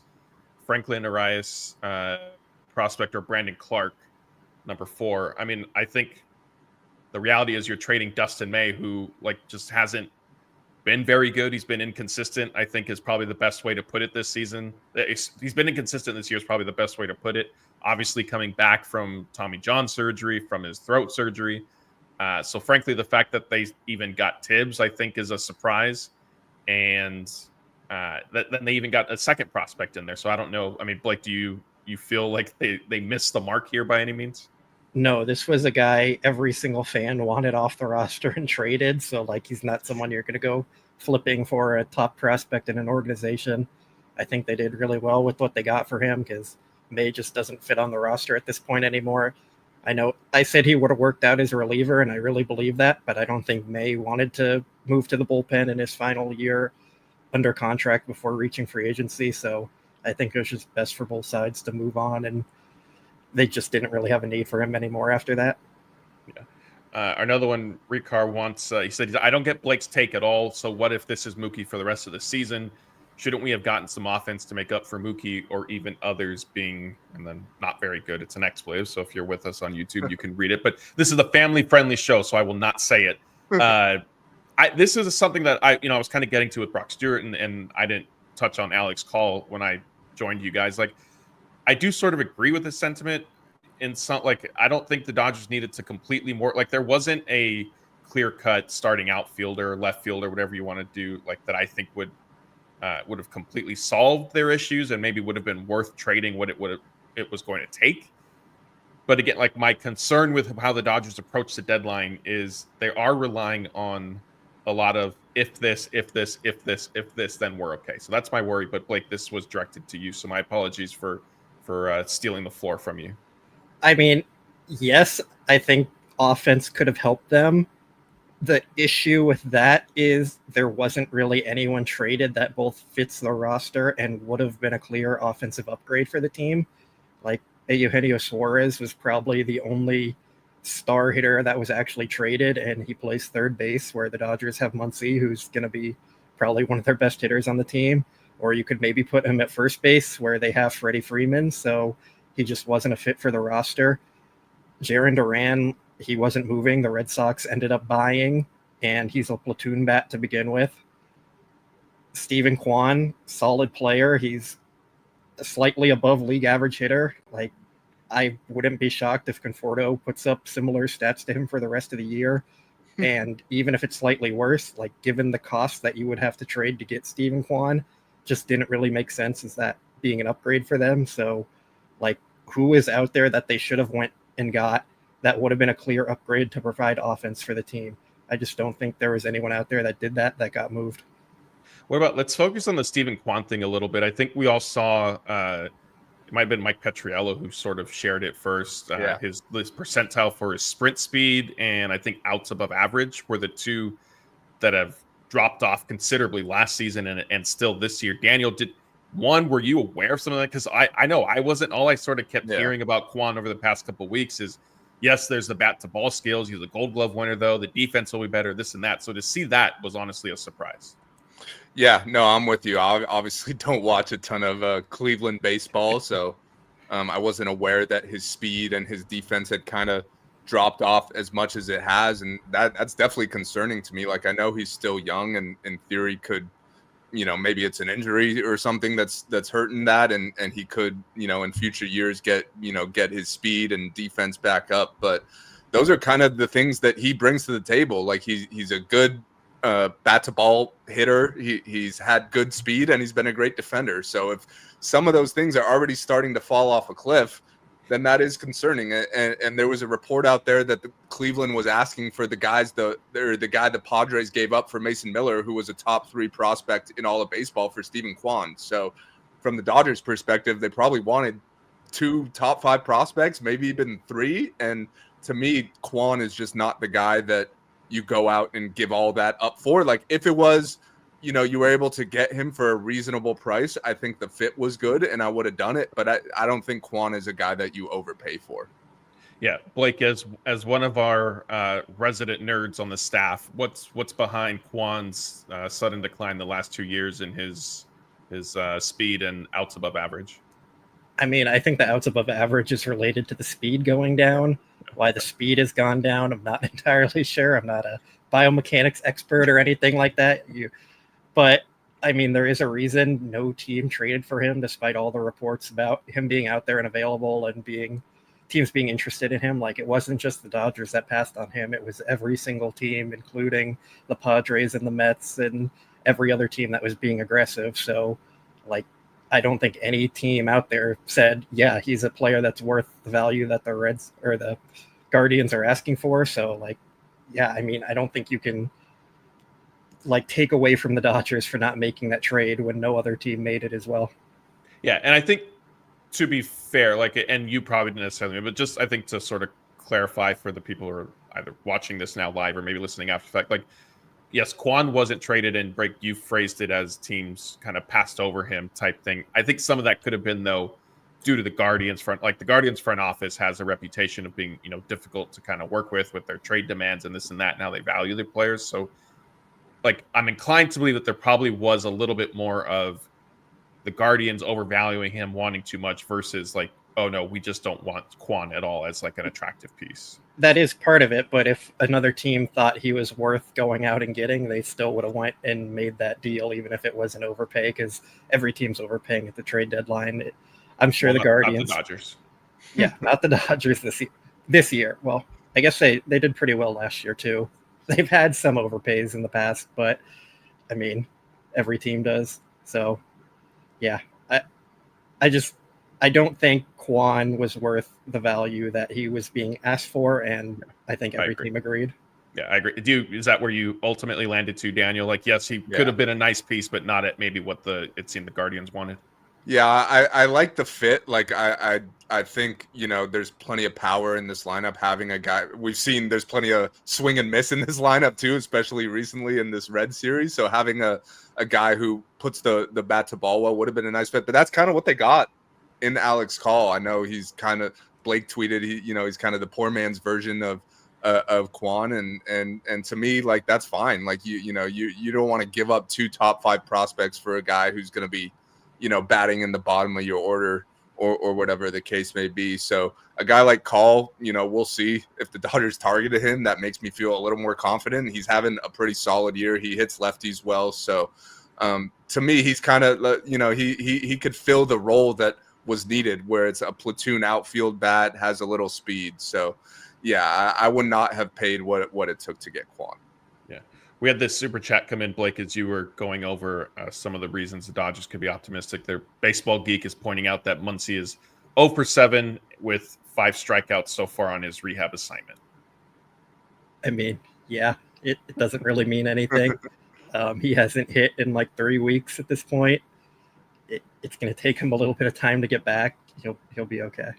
And just to add to that, if you would have told me when he got injured that he would be even taking at bats on July 31st, like, that's a huge win already. Like, he could take his time, take a week to get the at bats he needs, and then come back healthy, hopefully.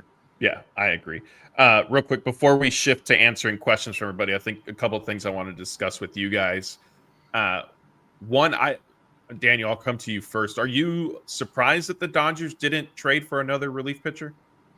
Yeah, I mentioned this a little while ago, and Blake correct me. And yeah, Blake, corrected me and said that what's his name, Gervase or not Gervase? Yeah. Well, fair. Gervase. One of the, Paul Gervase. Gervase. Okay, I was right. So he technically could be that second reliever. He's having a great year in AAA. But yeah, I said I would have liked to see one more like innings eater, mid-leverage type guy, like not necessarily a high leverage guy, but just a guy who could come in and give you some innings, to finish out the regular season. But guys like that you could get off waiver claims.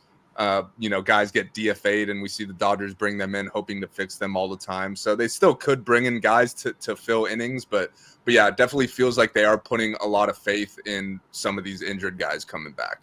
That's a guy they're fixing, those Alexis Diaz. True. I'm with Maddie, man. I can't see Gervase's name without thinking of Ricky Gervais.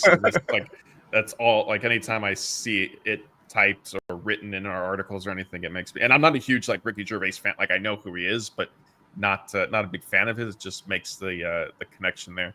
But yeah, I guess yes, that's a good point. My apologies to Gervais for not remembering him. Blake, I know, put together a nice analysis of that first Dodgers trade that they made. So definitely head over to DodgerBlue.com and check that out once you get a chance to see, basically what they turned Hunter Feduccia, who was really blocked in every sense with the Dodgers, into some 3 potential pieces, and one, Gervais, who might be able to help them as soon as this season.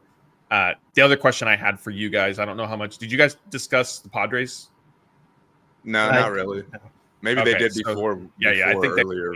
I think they did a little bit. What do you, Blake, I'll go to you. What do you make of the deadline that the Padres put together, and how, I'm going to, at the risk of, I know what's going to come from the chat, how big of a threat do you view them now in the NL West compared to, before today? I mean, they definitely got better. They acquired some really talented players. They hurt their future a lot in the process.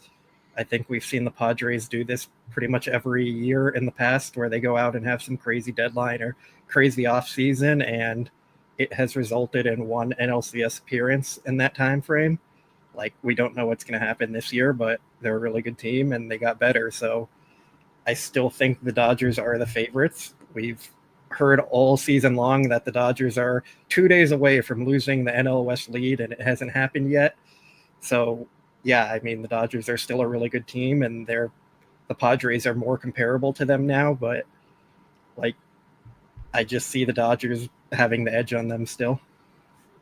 And I assume, obviously, that's with the assumption that Freddie Freeman will kind of get it. Like, the things will break in, like, maybe not to the 100th percentile, to use your type of stats, but certainly that they'll be the stars will meet expectations. Like, if you get two of Mookie, Freddie, Teoscar, Conforto, Edman hitting again, and you get Snell back pitching well, and then Trinan starts to figure it out a little more because he hasn't looked great since coming off the IL, and then you get one of Kopech or Gratterall back, and Scott comes back. Like, you can see how this team really starts to shape up and to be a really good team again. They were bad in July last year too. Like, that's what I look back to. I don't put much stock in July. You have to look at the full season, and the Dodgers have been really good all season, and they're about to get better. So, like, it's a good team. The Padres are a good team. I wouldn't be surprised if either of them end up winning the NL West, but both of them are probably going to be in the playoffs, and they could end up meeting, and it should be fun. Daniel, I'll let you answer, but real quick, as a reminder, I didn't make this clear. If you guys have questions for us, go ahead and throw them in the chat. Just start it with the word question in all caps, and we'll get to those after Daniel shares his thoughts on the Padres. Yeah, I think there's no denying that the Padres got better at this deadline. They pretty much went out and got, filled all their needs, I guess you could say. Maybe they could have used another starting pitcher, but there's also no denying that it cost them a lot to do it. So it's like, yeah, they got better now, but unless they win the World Series in the near future, that bill's going to come calling. Like, even when did they make the Juan Soto trade? Was it 2021? I think it was. Like, obviously they got a lot of praise for that. Everyone was talking about how much better it made them. And now here we are 4 years later, and the Nationals are pretty happy with how that trade went. So I think we could be saying the same thing about the Mason Miller trade when you look at them giving up a top 3 prospect in all of baseball. He is only 18 years old, so it's probably going to be 2 to 3 years before we really see how that deal ends up. But the Padres already had a really good bullpen, so yeah, Mason Miller is great and makes them better, but to give up that good of a prospect for not even like a weakness on your team, like if they were getting a legit ace, I think it would make a lot more sense. But to do that for a reliever was a bit reckless in my opinion. But I did like the other deals they made. Like, they needed offense. They went out and got O'Hearn and Laureano, who are both having good years. So yeah, they got better in the short term, but I still give the Dodgers the edge. With that being said, we all know how the playoffs go in a short series. Anything could happen. And we know the most talented team doesn't always win. We've seen that with the Dodgers in years past. So I still give the Dodgers an edge, but yeah, the Padres are legit. You mentioned Mason Miller overpay, but have you considered Mason Miller the starter? Well, the A's considered that, and they decided the closer was the better option. So we'll see how that works out. Honestly, if they do that and he becomes an A's type, then it makes the deal a lot more understandable. All right, before we answer some questions, we have another, I think maybe our final special guest for today. Scotty, how's it going? Scott, there we go. How we doing, guys? Happy deadline day. Chat's been asking for you, big guy. Yeah, so Scott, I asked these guys, I came in, there's sunshine and roses in the video for the first hour and a half. You're trading. I converted Daniel to my side, so yeah. What grade do you give the Dodgers at the deadline? I'll turn it over to you to kind of share some overall thoughts. Go around the room. So recap me, please. I came in. Blake gave it an A. I said A. Matt said C. Daniel said C+. I said C+, and then Matt convinced me to join the C group. Jeff said B-, I think. Yeah. And Bruce said B-, C+. Or Justin said B-, I think. Also. He might have said A. He might have said a B+. I thought. I think he was like B-, no, he was B-. range. Yeah. And for clarity's sake, I'll end it here for me. My C, it was a low C for me. So it's not, I'm close to a D rather than a C plus. So as far as like value wise with what the moves that they did, it's a B plus value wise with what they did. As far as like what I would have liked to see and what they could have done, and like we talked for years, guys, about how dealing from areas of depth in their farm system where they can, and spots on the roster, the major league roster that are blocked, or other prospects who have a timeline that you just really can't see, and that's where it's like prospects are just prospects. I'm gonna say as far as what they could have done, my grade is a C plus, because I believe they could have matched other moves around, but I'm going to agree with the cost is not something they would get into as far as prospects. I thought they might do differently because of the Tanner Scott saga with going ahead and giving him a big contract, that maybe they're going to say like, you know what, let's just go dip in there. But once I saw, I don't know who talked, I think it was Blake, about the Ryan Helsley return. The Dodgers could have certainly done that and felt really good about it.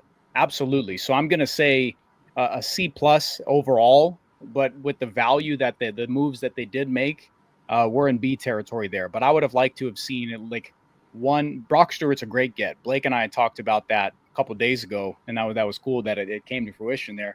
But I think they could have reached higher as far as the reliever market. I don't care about the offensive bat. There was really nobody out there offensively. Stephen Kwan didn't move the meter for me, period. Is there, so you mentioned Helsley, is that the trade that you think the Dodgers should have matched, or was there another one out? Because when Daniel and I were on last night, Duran, that's where I landed. Like, I know it's not like you can't take, okay, the Phillies traded number 4 and number 6 prospects. What is that for? Like, I know it doesn't work that way. I forget if it was Bruce or Justin Lorber. I think it might have been Justin Lorber who said equivalent for the Dodgers would have been Quintero and River Ryan for Duran. And honest, like, that's something that I think I would have done. Yeah, I mean, River Ryan is a TBD guy. Blake, we both love River Ryan and what the potential that he has there, but we've still got to see him make his way back. Quintero has the potential to be the best of the outfield bunch. So that's something that, the cost would have mattered, but you've still got 2 other outfield prospects that you can lean on here, Jose De Paula and Zaire Hope, that you feel really good about. That being said, Quintero's timeline is much farther down. I think, what does Nomo say? We need your take. Pessimists feel better.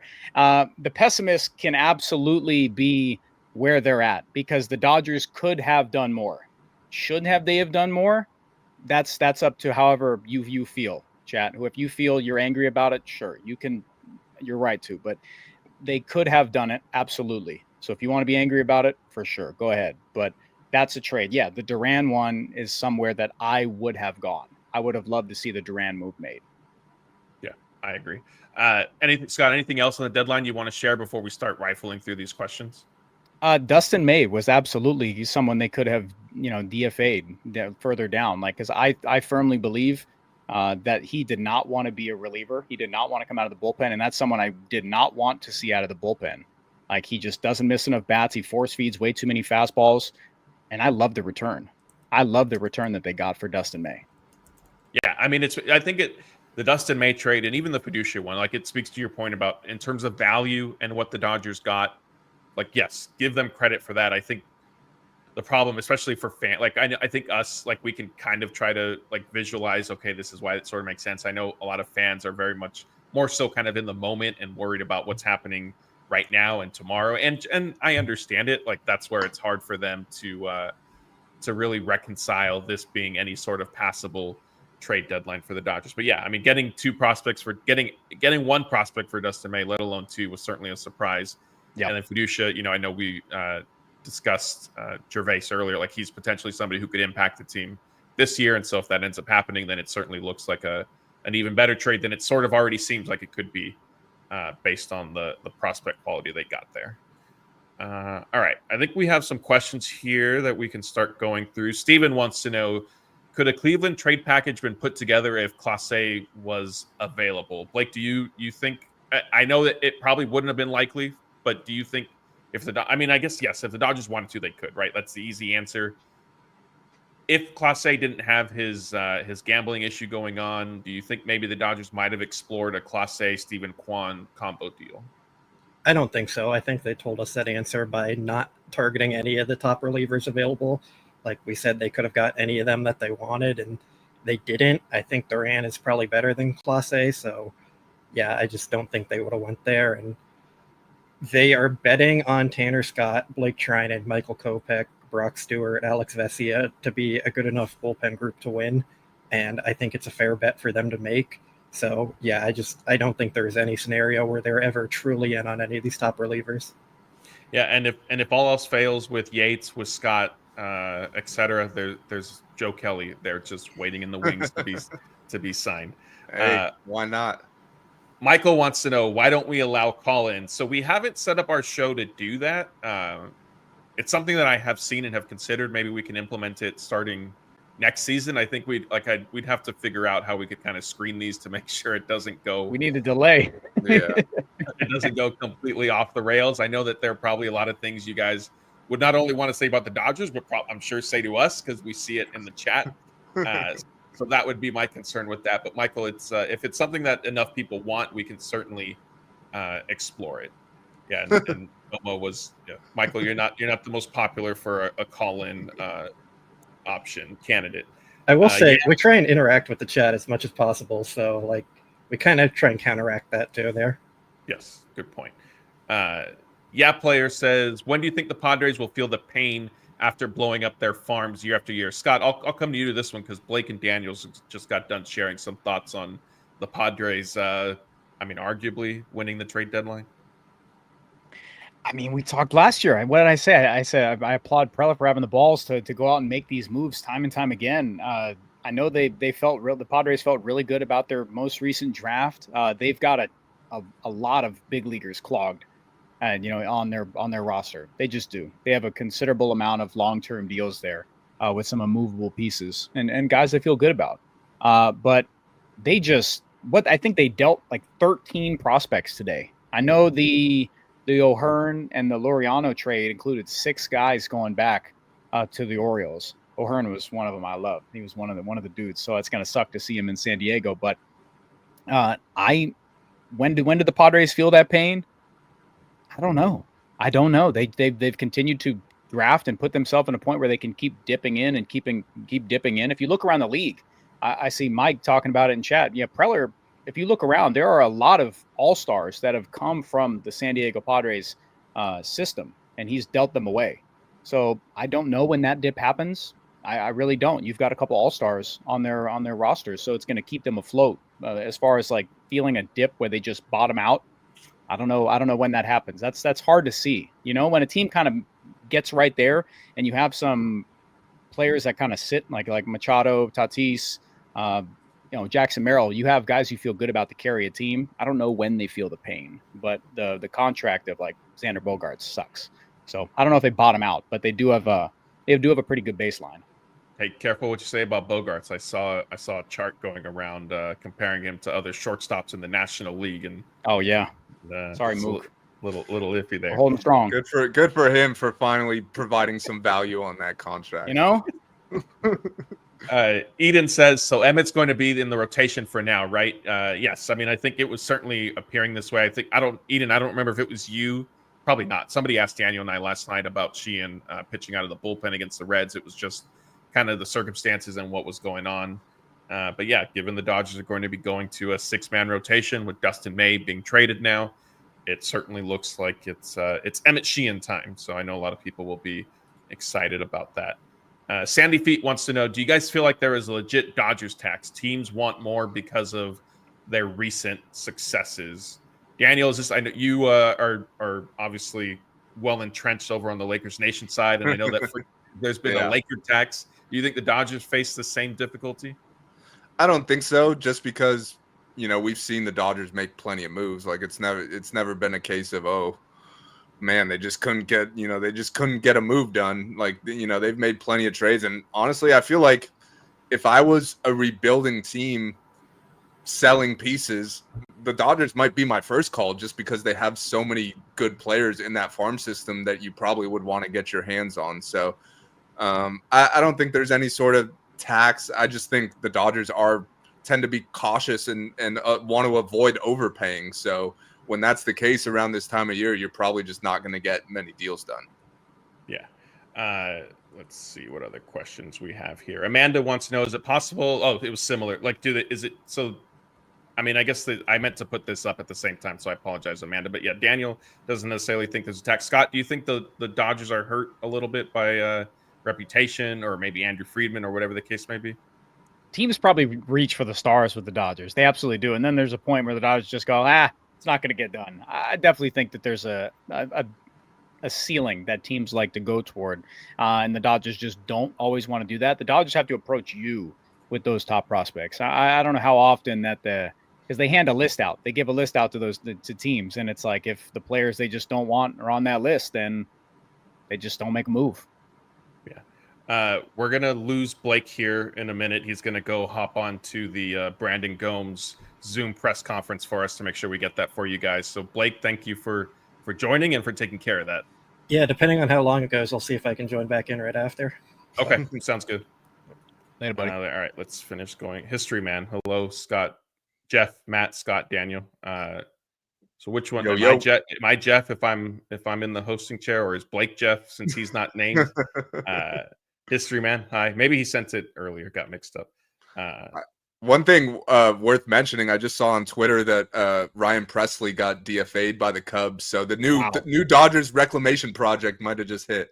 Yeah, that's what Stephen Lee he there we go. That out as well. Scott, you think Presley, is he a Dodger? He's had a tough year, man. I think his ERA is above 4. He's had a tough one. He just got blasted. I think Andrew Vaughn's the one who hit the grand slam off of him the other day. So it's been a tough year for Ryan Presley. I mean, look, I'm all for reclamation projects. I was over here talking about Kevin Quackenbush, and like, I'm all for him. Who was the other one? Nabil Chrismat? Yeah, but Ryan Presley was an odd deal when it happened. It just feels like, yeah, Mike says the same thing. I don't think there's much in the tank there with him left. What about I asked this to Daniel last night when we were doing our live show. I feel like there's been a drop off and maybe it was bound to happen just because they were so successful with it, but I feel like the Dodgers haven't been quite as effective with the reclamation projects on the pitching side. Like, it hasn't gone as well as it used to. And again, some of that is, I think, they're basically hitting on every pitcher that they're taking a flyer on, and so it was bound to sort of happen. But is it just recency bias, or have you noticed that trend as well? I think it might be a little bit of recency bias here, because for every one that lasts an entire season, there's like 3 or 4 that have a sustained run for a few months. And then the league, that league either catches up with them, or that magic wears off, or they revert back to some old mechanics there, fall into a bad funk, and then it just snowballs here. But I mean, look at what happened with Ryan Brazier. Ryan Brazier was one who turned that into another contract there. And he was someone who gave him a lot of innings. Like, he gave him a good run there. But as far as like, oh man, like who's a recent reclamation? I mean, you talk about the ones that Bonda. Anthony Bonda. Yeah, like that's a really good one. Like, he's stuck around and he's going to be here for a bit, has team control. There you go. So, I mean, if we're talking about the ones from last year, all the forgettables, they worked out for like a blip on the radar and then they get DFA'd. It happens more times than not. It's the ones who stick, and then we're like, that's what happens. But they have to have the runway on the big league roster to do it. Like, you have to have the innings available to do it. And there's not always a spot to give them those leverage spots to see if they're maturing and growing and building and going off of it. So, yeah, Yohan Ramirez, don't remind me, Mike. So for every one that is successful for an entire season, which is really rare, it just does not happen very often. The Brewers are incredible at doing this stuff. So that's why I always admire the Milwaukee Brewers development and what they have there. But there's, 5, 6 that come in, have like a week or 2, and then you're like, we might have something. And then you get Blake talking about Will Klein. And then we're like, but it's that's what I'm talking about. It's 5 or 6 that have like a week or 2, and some maybe have a month or 2, and then they get DFA and you don't hear about them again. It's hard to have a reclamation project last an entire season plus. Yeah. Laura, it's not a question, but Laura was saying Dodgers needed to get a platoon for Conforto. Laura, I have great news for you. They did. His name is Alex Call. I mean, that is, and I see somebody asking, James wants to know, is Alex Call any good? Scott, what do you have on? You have anything on Alex Call? Any immediate thoughts? He's intriguing. He's not someone who he wasn't on my radar initially, but when you look into it, he's someone who does have plus splits against lefties here, like a solid sample. Look at this here. I just had his stuff up. Yeah, like against lefties, he's batting over. Everybody's going to love this. 314 against lefties this year. Against righties, not too bad. Like he's putting up productive numbers. He's 115 WRC plus versus right, 124 versus left. Like there's your platoon. If Michael Conforto, who I will give him credit, I wish Jeff was on here so I could tip my cap, hung on to that boat long time. Michael Conforto's pitch recognition lately has been superb. It has looked really good. It seems like every time he steps up, he has a 3-2 count. If you're able to get Alex Call in here, play a corner, it's going to be left field. I feel good about it. It's not spectacular, but there were no spectacular names. Lou Bob wasn't going to happen. The White Sox wanted way too much with an option next year. If you're not going to get one of those names and overpay for someone we had no idea about, Alex Call was fine. Well, is Mullins the switch hitter, Dan? Right? I know you brought him up earlier. He used to be a switch hitter. He's not anymore. Not I anymore. guess he's just a lefty now. Yeah, I mean, I think he's having a down. He's down year this year a little bit, right, compared to normal. Is that what's Call or no Mullins? Mullins is having an average year. He's been solid, not like spectacular, but. So yeah, I mean, I guess it's to the point of if they were going to fully replace Conforto, which I mean, I started telling you guys that, after the last 2 weeks, like every game when he was getting 2 hits, I kept saying like, oh, like he's around, like they're not getting rid of him anymore. So yeah, I think that possibility of getting, I know at one point it was reported that the Dodgers were looking for a left-handed hitting outfielder. I think that was before Conforto's. I mean, can we call it a resurgence? I guess at this point is with air quotes, we could call it that. Yeah. I think that then made it more shifted the Dodgers' focus to finding the platoon, which Scott sort of outlined. Are reasons why Alex Call is going to be that guy. In a perfect world, I think the Dodgers would have found a center fielder, or Brendan Donovan. I thought could have been okay to plug him at second base. Although Tommy Edman's right ankle issue, I think that they're going to be careful with that and maybe not play him in center field as much as they had sort of hoped. So that maybe changed things as well. But had Edman been, I know it's another if with the Dodgers and health factor, but had Edman been healthy enough to put him out in center field and then just play Pages in left field, I think that would have been the best bet for the Dodgers. And then you find a second baseman, but it's not where it went, and that's why I gave them a low C at the trade deadline. And Daniel came to my side. He saw the light. Let's see. I was almost there. I think I said upper we're like a C plus. I'm right there, like overall. But when you look at the stuff, I know I'm. That's not both sides of the fence. Blake's not here, so I'll slander him for that. Both sides of the fence, man. I'll flat out say it was a C, but they could have done more. They absolutely could have. Should they? That's up to their discretion. But I wish they would have done more. They could have done more. Yeah, I mean, I think like the reality is it was another. The Dodgers front office is who they are, and they've told us they've shown us. I mean, there have been some surprises where they decide we're going to spend here and here, and then that's it. Like I wouldn't have guessed that they would have signed Blake Snell during the offseason the way that they did. Like that surprised me a little bit. But in terms of the trade deadline, in terms of, after they sort of do their heavy lifting, as Andrew Friedman has called it, this is who they are. Like they're going to bank on, look, they've stuck with Daniel and I brought this up last night. They've stuck with Michael Conforto through the All-Star break and into the second half of the season. Yep. And they're not about to give up on Tanner Scott. They're not about to give up on Kirby Yates. Do they get maybe some contingency plans or some helpful pieces? Yes, but it's not going to be a full-blown, we're going to go get Mason Miller or Durant to replace Scott at this point. And we've seen it in years past. I think the big risk, like I said, now is there's a lot of health factors at play. I mean, and this has been the case in other years too, but especially so with your bullpen and the offense. Mookie, what is he going to be type thing. So stuff like that. Let's see. Ethan, I've got real fast. I've got about the Alex Call stuff. So if anybody is wondering what's going on there, and I see people talking about Michael Conforto, nerd balls coming in. It's not nerd balls, just sample size stuff here. If we're gonna push him into a platoon, because I don't know who is talking about, they believe reverse splits don't exist, stuff like that. They don't bank on those. I know Blake and I have talked about that in the past. Michael Conforto has been solid versus righties in the month of July. So we're talking about a 124 WRC plus versus righties. That's something we wanted. Last year it was about having reverse splits, which was weird. Alex Call, you get him in there, minimize that stuff, put him in a specialized role. if that's how they're going to treat Michael Conforto, put him in left, that's fine. Like if they're going to go ahead forge on with him, cool. I was glad that they didn't go crazy and just like solely give the spot to him. Give us some optionality with some actual big league options out there. I don't want to dunk on, Esteury Ruiz, James Outman. That's what's going to happen. Ruiz, not a big league bat. James Outman, 4A ball player. Now you have Alex Call who can go out, and if you platoon him in, great stuff. He's a plus guy versus lefties.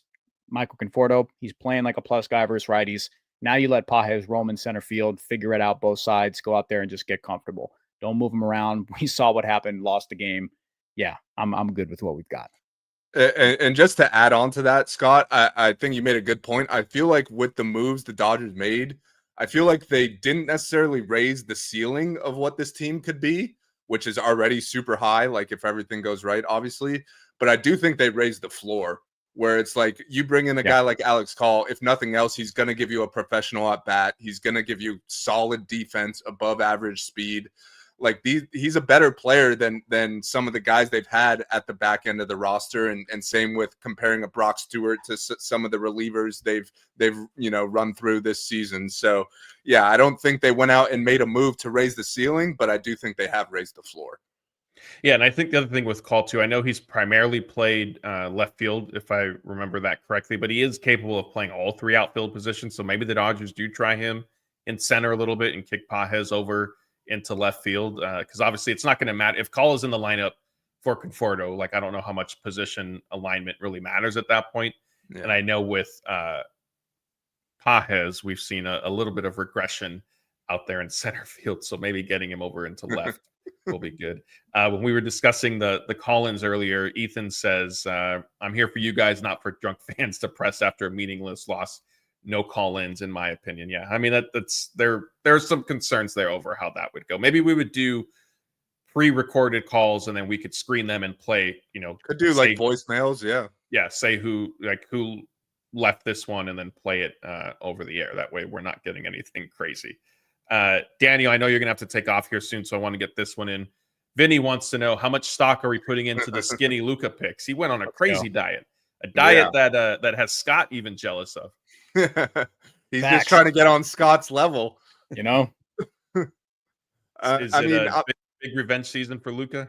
Yeah, I think it's great to see. Like, obviously, we know how great he was even when he was fat. So if he could maintain this shape, which is obviously the biggest question mark, but from everything we've heard from him on his little media tour he's going on right now, it seems legit. He seems committed, and I feel like around his age, like 26, 27 years old, that's when guys kind of really start taking that type of stuff seriously. Like when you're in your early 20s, like you could be in whatever physical condition and still go out there and play 40 minutes or whatever. But once you start getting older, you really do need to dedicate yourself to getting in shape and maintaining that. So we'll see how he looks when training camp rolls around in October, but I definitely think it's encouraging. Yeah, definitely. I agree. All right, a couple more here. Nomo wants to know, will Sasaki pitch in the playoffs in any role? I mean, I don't think that they would move him to the bullpen just because he doesn't have experience like really doing something like that. That being said, I don't know that he would pitch well to warrant a spot in the starting rotation. So my belief is they're just the way this is unfolding, they'll basically explain it and play it out so that he just didn't have enough time to fully build back up to really be a factor. Like I think he'll start his rehab assignment kind of too late in the year, and so he'll only get to maybe like 3 innings, and they'll just say, it's not really viable. We're gonna look at like he's finishing this season healthy, a positive note. We're gonna look ahead to 2026. That's what I see. Daniel, I saw you nodding your head. Scott, what do you think Sasaki, his outlook is maybe for October? Baby gloves, absolute baby gloves. If there's, just like you said, if there's just not enough time, I don't know a role for him. I know they won't want to air it out, but if he looks good in multi innings, sure, it would only be that. I do not want him going out there and airing it out for 1 inning. It's just not what I want to see him in his rookie season. Yeah. Tien says, is the Dodgers farm system overranked and overrated? This is something that I know has been kicked around in other years. I think mainly from opposing fan bases. I feel like, I don't want to call everybody a troll, but a little bit of trolling out there and people saying, Dodgers prospects actually suck and this and that. But Daniel, do you think there's any truth or validity to this? I mean, the reality, like, there are a bunch of different outlets that cover prospects and rank them. For the most part, it is always the same names in that group.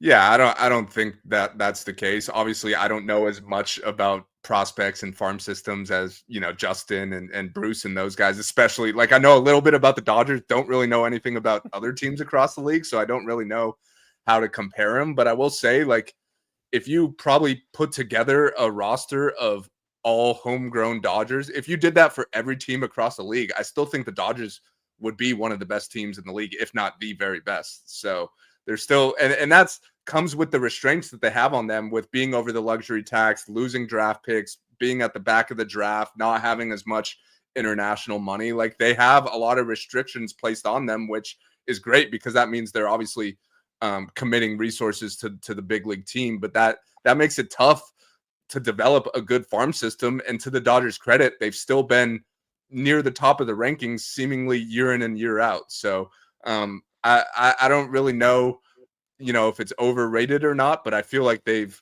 constantly been churning guys out, whether that be to trade or to call up. Yeah. Back to Back says, word on the street is these prospect rankers are on Guggenheim's payroll to hype them up. Maybe that's why my check didn't get deposited today, and that's why I had to give them a very low C.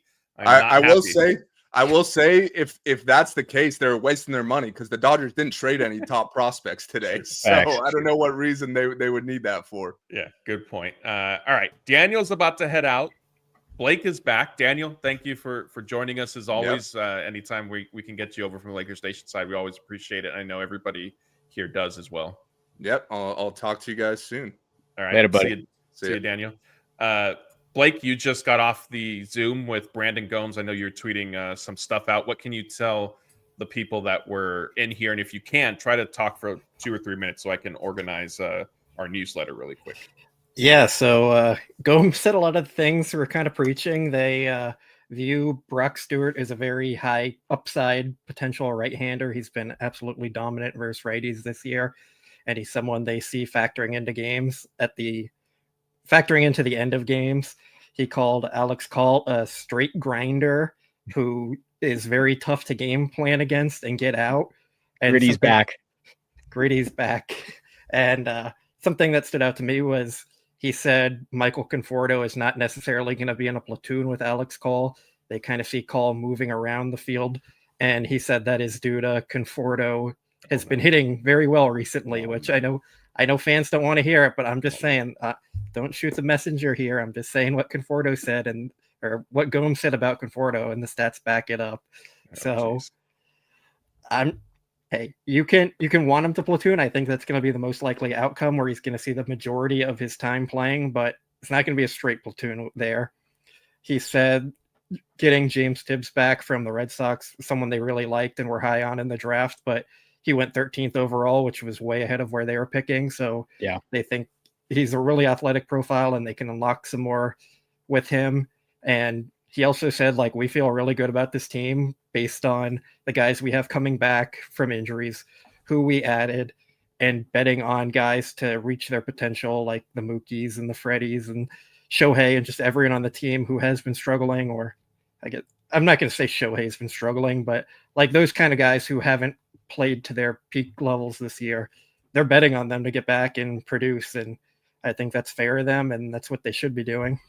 Blake, I know you said don't shoot the messenger, but the chat is shooting you. They are not happy. I'm just telling you what Gomes said. You can go watch it. I'm working on uploading that now as we speak. It just finished exporting from my iMovie, so we'll have it up soon, and you can go get your own takes from it. As he's doing that, Scott, anything changed for you hearing that maybe I know Gomes I trust to be a little bit more accurate with some of the information. So hearing him say that they're not thinking of platooning Conforto, I put more stock in that than if Dave were to say it, because sometimes I think he doesn't want to just throw, if maybe he hasn't had a chance to talk to Conforto about that plan, he's not going to go and blast it out through the media, and that's how he finds out. But hearing this from Gomes, does it change your stance or perspective at all on the deadline if Conforto does stay in kind of an everyday role? I'm gonna take what Gomes said right there with a little grain of salt. I feel that sure, Conforto's been solid against both sides. I know it, but it's been a handful of at bats. I'm only gonna rank it off like based on turnaround. I look at players based on chunks, like weeks in it at a time. I don't like his players can turn themselves around, find something, and go from there. So in Conforto's most recent run, he's only had like a handful of at bats against lefties. So if Gomes is going to tell me that it's not going to be a straight platoon role, I think there'll be times where sure he sees at bats or gets subbed into a game or gets a start against someone who a lefty they don't think is going to go deep into the game. But I don't think they're just going to let him go out there and say, oh, you're in a left-hander is on the mound. Just let him go out there and do it. I'm going to take it with a little bit of a grain of salt. They brought Alex Call over here for a reason. If Teoscar is going to stay in the game, Pages is a righty.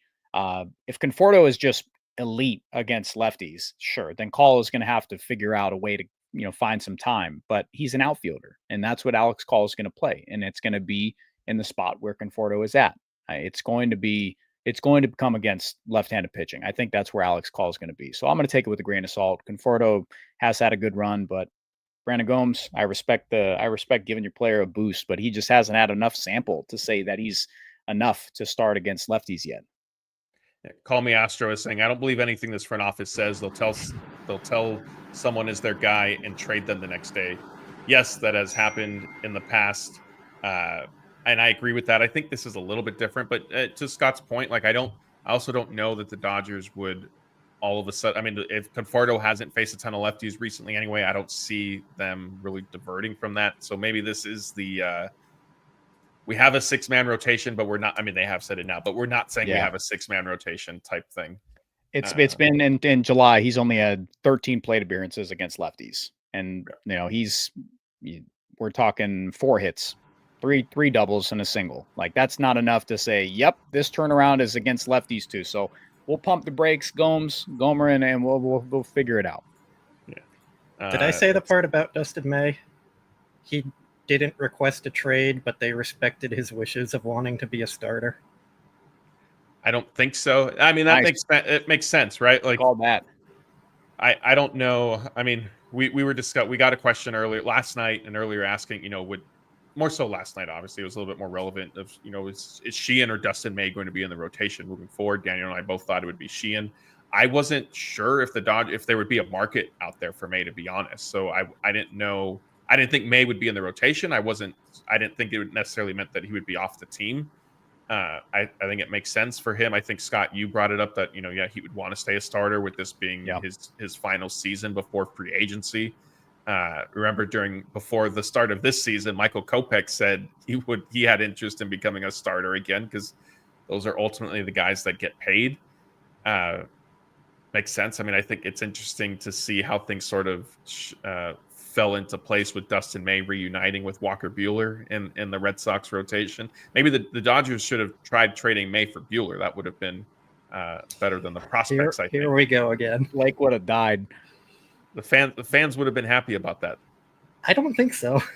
He's got his 5 ERA over there. Like, no, that's not the impact they got want. dog in him. Yeah. I didn't see. Yeah. I mean, I don't know. Anyway, let's see. Let's get to these questions. Scott, you were discussing Conforto. Laura wants to know what he's hitting with runners in scoring position. We talk about samples, Laura. In the last month, Conforto is got a 1100 OPS with runners in scoring position. Small sample, because in the 9 spot or like down in the order, those opportunities don't happen very much. But he's been all right. He's turning it around. What about the results are obviously there? Have you noticed anything with? And I'm asking you because like you guys pay attention to stuff. Scott, I'll go to you first. Like, have you seen anything specific with his bat path, like any of the nerd stuff, if you will, his bat path, his hand placement, his batting stance, like, or is it just like it's the underlying metrics that suggested this would come? It's finally showing through. Pitch recognition has been absurd. Like pitch recognition has been ridiculous with him. Close pitches, he's not just firing immediately. Like his takes have been really, really good. Stuff down and away, he's been laying off things on the hands. It's been working out for him. So he looks confident in there. It's a game of confidence for him. He's had none. So he's riding this high right now. We're going to see People aren't going to like it, but he's earned himself a little bit of run. This has been a good month of July for him. So he's definitely earned this next little bit. I didn't think he would make it this far because of like with that contract at the beginning of the season, Matt, like we talked about, is this something that the Dodgers could just weather and just say, you know what, cut the losses. The contract doesn't look so bad now at this point. It would be like $7 million, $6 million, something like that at this point. Would they just cut him there? He's found a reason to just, stick around, platoon role. Sorry, Gomes. Yeah, I mean, I think it was definitely trending in that direction before the last 2 weeks. And I know, look, Conforto's not a popular name. I know that we have, to a certain extent, seen this in the past from him already. What I mentioned last night with Daniel, and I'll reiterate today, is in the past, it was Conforto had a good game or two, and then he went back to slumping, and then he had another good game or two. Whereas this has been a lot more sustained. I mean, really for the month of July, especially I think in the last 2 weeks. So it's been it's still a small sample size relative to a full season, but it's been a longer stretch of success compared to when he had, a home run against the Rockies, and then 2 days later, a home run against the Royals type thing. And everybody was saying, well, it's just the Rockies and Royals. Like, we are seeing more, I think, encouraging signs with that. I do want to add in, I think the first half of the season we saw with Conforto is more of an outlier than what he actually is. And I know for Dodgers fans specifically who have only seen him with the Dodgers, you're going to say the success is the outlier for him. But he's had an 8-year career or something like that of being a very good and above average major league hitter. So when you're talking like 2 or 3 months in a season being bad, that is an outlier from the rest of his career. So I think it was always fair to bet on him kind of turning that around and figuring it out. Whether he keeps it up and keeps that going, who knows? No one can predict the future in baseball, but you're betting on a guy's track record and what he's done throughout his entire career compared to 2 months or 3 months of a bad season. Scott, do you still happen to have Conforto's runner in scoring position? I'm stats? cooking. I'm putting it in chat right now, guys. I can take this sample size going back to June with runners in scoring position. 138 WRC plus. I think Hallelujah. Did you want more of like Conforto? Like, what else do you want? 5. I think maybe one of the traditional stuff, like he's 5 for 12 type thing. Okay, he's batting with runners in scoring position. 853 OPS here, 138 with WRC plus going back to June. I mean, somebody said how many? Like, we're talking 36 at bats, 12 RBI in that spot. 3 of them, 3 homers, a double. Come on, what are we doing? Like, there. I can dice this up however you want. I'm not a Conforto fan, but like the stats are right in front of me here. I can only tell you what they are. Like, he's done his thing. He's been all right in the spots that he's been there. Saki Bomb, hallelujah. Hopefully that answered, I guess, gave you maybe more details that you wanted. Saki Bomb says, what does everyone honestly think the health of the bullpen will be before the playoffs? Do the Dodgers have bad luck? I think Kopech will be back. I think Trinan will still be there. Gratterall, I'm not counting on. Am I missing anybody else? Scott? Tanner. No, I didn't say Scott yet. I mean, I thought Scott was lost for the season when his injury first happened, but hearing him speak and like the MRI, I guess, like if you want to say, like, take them for their word that it was just inflammation, like fine. I guess he'll be back. I know Anthony doesn't think he will. I think the bullpen will end up being okay. Anybody feels differently? Like, do you feel any concerns on the health front? There's always concern with health for any pitchers, but given where they're at right now and what we're expecting from them, I'm pretty confident they'll have at least a quality bullpen heading into the postseason, and with the starting rotation that you expect to have, should be good enough to win you games. Yeah. Either one of you guys that back-to-back wants to know what's wrong with Yates and specifically asking about the nerd stats. Yeah, his splitter isn't dropping at all, and when your splitter isn't dropping, it's basically just his fastball, so he's giving up a ton of homers because of that. So if he can get the splitter back to dropping and moving like it was last year, he'll be fine. But if he doesn't figure that out, it might be time to call it a career. Back-to-back also said it's convenient for Conforto to start hitting right before the trade deadline. I mean, yeah, absolutely. Basically, he arguably saved his job with the little stretch that he went on. And Dr. V, I want to address this really quick, is saying Conforto's, he puts quotes, lately is not good enough to give him all this run and good faith for how horrible he has been all season. I think if you you need to factor in, as when Conforto was giving them literally nothing, he was starting pretty much every day. He's giving them something now. Of course, they're going to keep him in the lineup at this point. And again, like, the trade deadline has now passed. Now, is it possible that maybe somebody gets a position player, a veteran gets DFA'd, an outfielder, and they sign him to minor league contract and add him that? Sure. But at this point, you're looking at the Dodgers roster as is. So if you don't want Conforto playing, what's the, Dr. V, I don't know about you specifically. The majority of the chat's not excited about Alex Call, so I don't think you want him running out there every day. We've seen Esteury Ruiz, James Outman. Majority of people couldn't get him out of here quick enough. Maybe Ryan Ward. Blake has been on here several times explaining why the organization just doesn't view him as a viable option. So again, I know that the bad season Conforto had wasn't great and very frustrating, but the reality is he is on an upswing. And if we're saying, hey, Freddie Freeman might be turning it around, like, you have to give Conforto at least some of that same potential to get back on track. And again, the biggest point of all this is, who are the Dodgers going to start on a regular basis in left field if it's not him? It's my bad, Blake. Go ahead, bro. I just have something in the chamber for everybody doing this. I was just going to say, like, again, it all comes down to their superstar still. Like, Yes. Conforto can do whatever in October, but if Mookie and Freddie and Shohei and Teoscar and Will Smith don't hit, like, it doesn't matter if Conforto hits 1,000 or he hits 0. Like, they're just not going to win many games without the rest of their lineup coming through. Yeah. Like Tommy Edmonds, this is Blake's going to nod his head because we've talked a lot off stream about this. Tommy Edmonds got to figure it out. Mookie Betts has to figure it out. Teoscar Hernandez has to, he's been great lately. He's got to stop being so streaky. Andy Paz, same thing. There's a lot of things, guys, that have to do it. It's just Michael Conforto's got a, I guess, to the chat, the most punchable face in Dodgers history, because there's a lot of other parts of the roster that every single things have to click right for him. So yeah. People saying Conforto channel, guys, there's a lot of guys who have to on this roster have to figure it out. I knew as soon as I said it that it would stand out. Amanda's asking if Conforto's Freddie Freeman. No, and Freddie Freeman is somebody that I have much more confidence in turning his season around and producing for the Dodgers. I think just the reality is, like, you still can recognize that Conforto is hitting better for the month of July, especially the last 2 weeks, so on and so forth. And as Scott and Blake both said, ultimately, Michael Conforto is not going to necessarily matter if the Dodgers don't have their stars get going.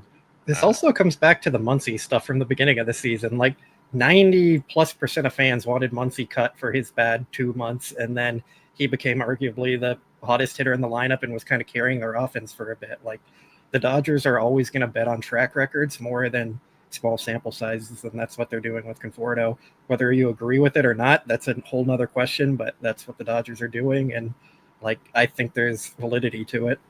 Yeah. All right. A few more questions here, and then I think we'll end this live show unless we get some extra ones at the end.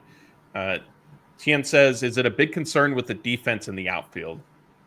I am a little worried about this, and I don't know enough about Alex Call. I think I had our show on as they were discussing the trade as that sort of came through. I think he graded out, and I know defensive metrics are a little jaded and don't necessarily paint the best picture, but I don't think he grades out all that well. So he's not necessarily, the prototypical glove first guy that I think the Dodgers probably would have benefited from getting. But this is a worry of mine. Like Andy Pajes, if he's your everyday center fielder, I do think that it wouldn't shock me if there's a playoff game where, maybe something goes wrong. Either one of you overly concerned about the outfield defense? I know Blake thinks defense doesn't matter. No, I said coming into the year, the defense in the outfield scared me a ton. I think Pajes has been a lot better than I expected, but he still has the mental errors here and there. And Conforto is very bad at defense. Teoscar is somehow worse at defense. It's a real problem, and I don't think there's a real fix to it. I don't think anyone would have solved that problem either. You could have went and got Kwan to upgrade left field. Well, you still have Teoscar in right field being a liability. You still have Pajes in center field making his mental errors.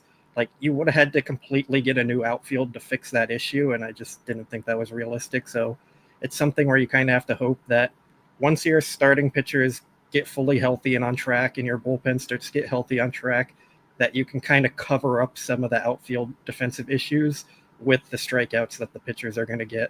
Can I also just point out really quick that Kwan also leads all outfielders with 6 errors this season.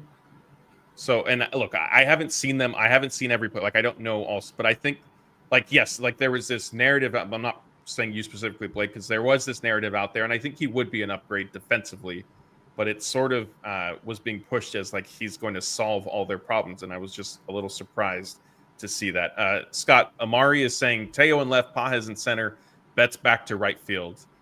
You want to tell everybody why this isn't going to necessarily solve the issue? Because Mookie Betts is really slow now.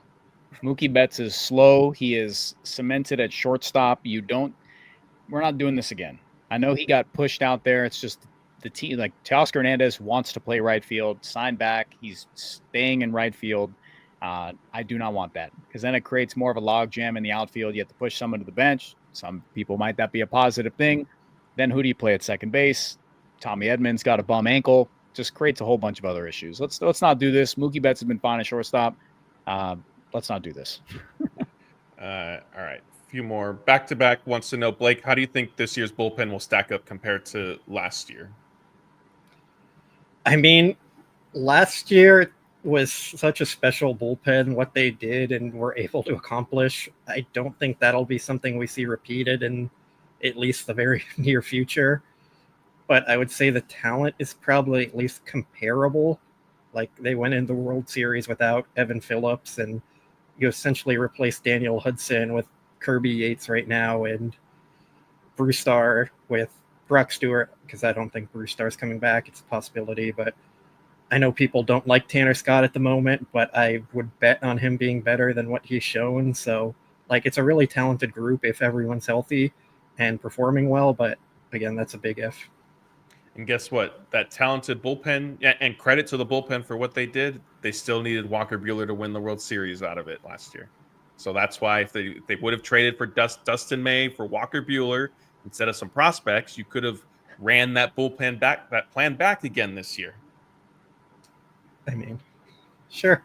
All right. I think this we have a couple more here. Richard says, did San Diego trade to win a World Series or just simply beat the Dodgers? AJ Preller gutted the farm system again.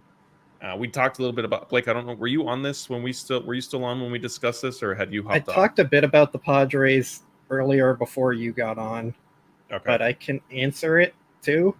Go for it.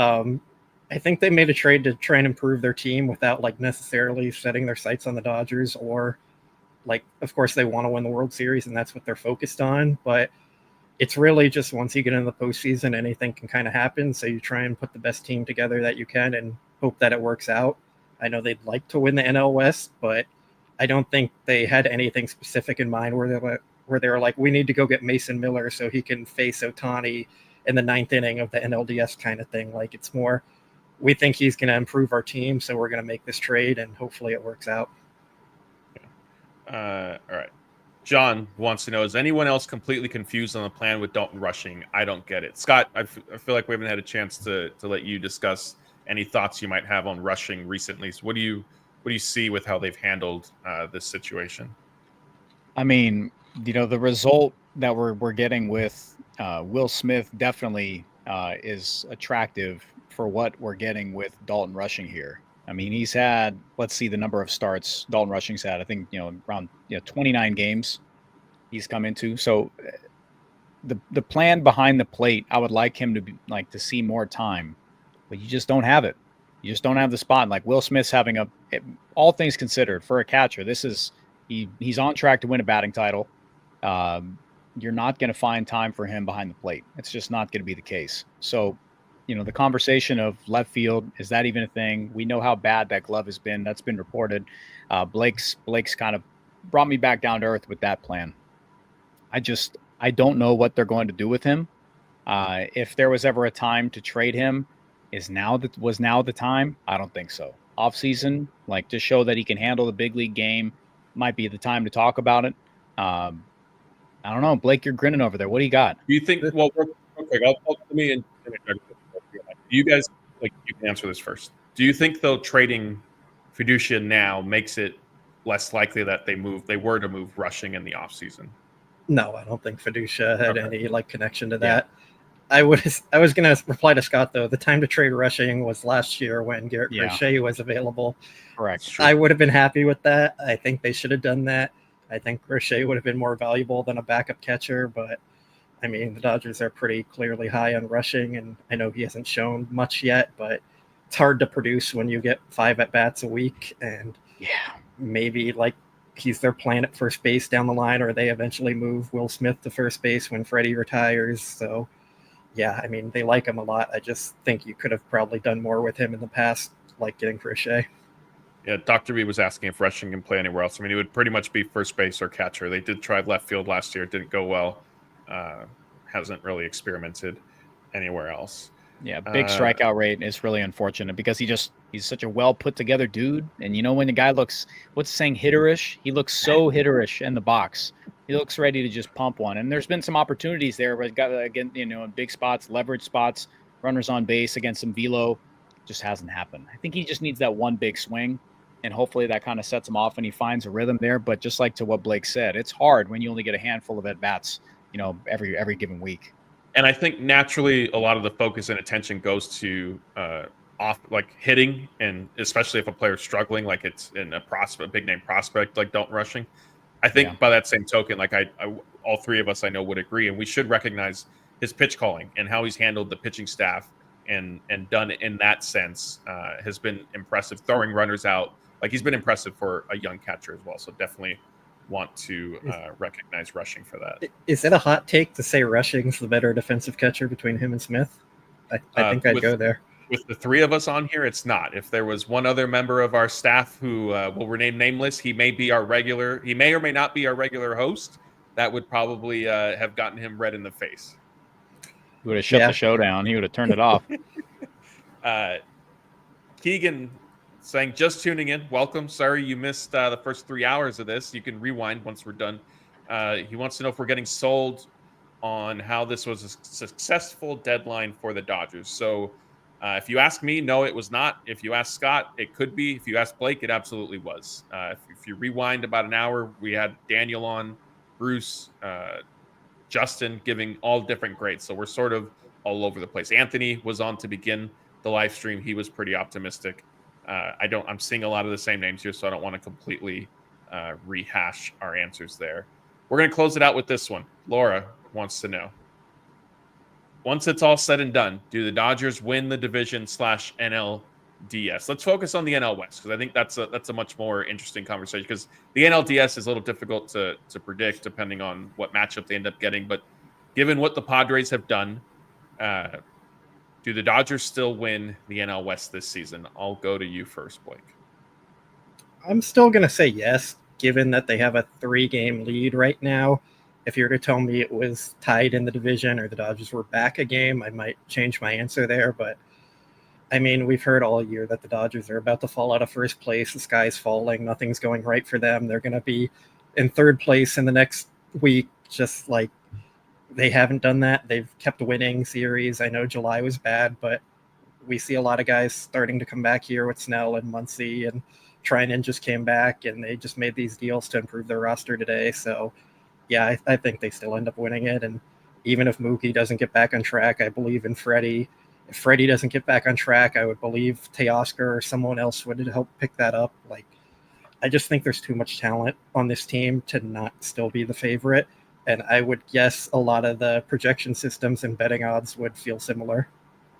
Yeah, Blake, you're surprising Zenji with your optimism there. I mean, I was optimistic last year too, and everyone was like thrown off by it and hating on it, and turned out pretty well. You've seen the responses on Twitter. You know, people don't remember last year. Yeah, we wouldn't be having all these conversations if they did, so that's fair. I was pessimistic in 2023. I don't remember 2022. What did they even do that deadline? What was the Lance Lynn year? Was that 23? Yeah. That season was great, because that second, like the Dodgers told me everything they thought about the second half and that team. So they kicked their feet up. So I was fine. I thought, okay, whatever happens this year happens. I told you guys, remember? Like, hey, yeah, you did. I'm just whatever happens is fine. Like, I'm checking out. Like, Dodgers have basically punted this away. We'll just see what happens. They were hanging out. I remember we all talked about that at Nas. They showed us. They were just hanging out that last month. Yeah. Scott, NL West champion in 2025. Who do you have? I have the Dodgers. They have not. It's a lot of rebuilding teams, a lot of teams who sold off at the deadline coming up here, and heading into the final months, or right here. So I know they have two series that are going to be a little bit tough. The Rays always competitive. The Blue Jays, they've been really good, and the Padres back half of the month here in August. I think the Dodgers need to get themselves right. They need to take advantage of the games that they should win. They cannot. I saw somebody bring it up. No more defensive lapses and to cost them games. That's just stuff that biggest thing. Like even the girls that I coach softball. Like you cannot have the fundamental things beat you, even though they happen all the time in youth sports. But it's like at the big league level, these fly balls can't be dropping those. You can't have things that absolutely should win you games that are can't miss stuff. You can't have that keep happening. This is uncharacteristic stuff I'm seeing from the Dodgers in the last, as far as defensive lapses, base running lapses, just can't happen. Like slumps can happen at the plate, but the things you should do well, they haven't been. So has to figure out. So I'm going to say, excuse me, I'm going to say yes, with the caveat that they have to figure out their defensive issues, bonehead base running mistakes. That's what has to happen. They've got to flip those things. Yeah, I like it. Scotty wants more fundamental baseball, like bunting. Fundamental ball. No bunting. Oh, sorry. I thought that was part of fundamentals. No. So wait, Matt, are you going to pick the Padres just for the sake of I know. That is having balance on our shows and in our coverage is very important to me, but I do still see the Dodgers winning the NL West. I don't know. I know that there's a lot of concern about the Padres, and Pinsadini mentioned Dodgers have a couple of series with them coming up.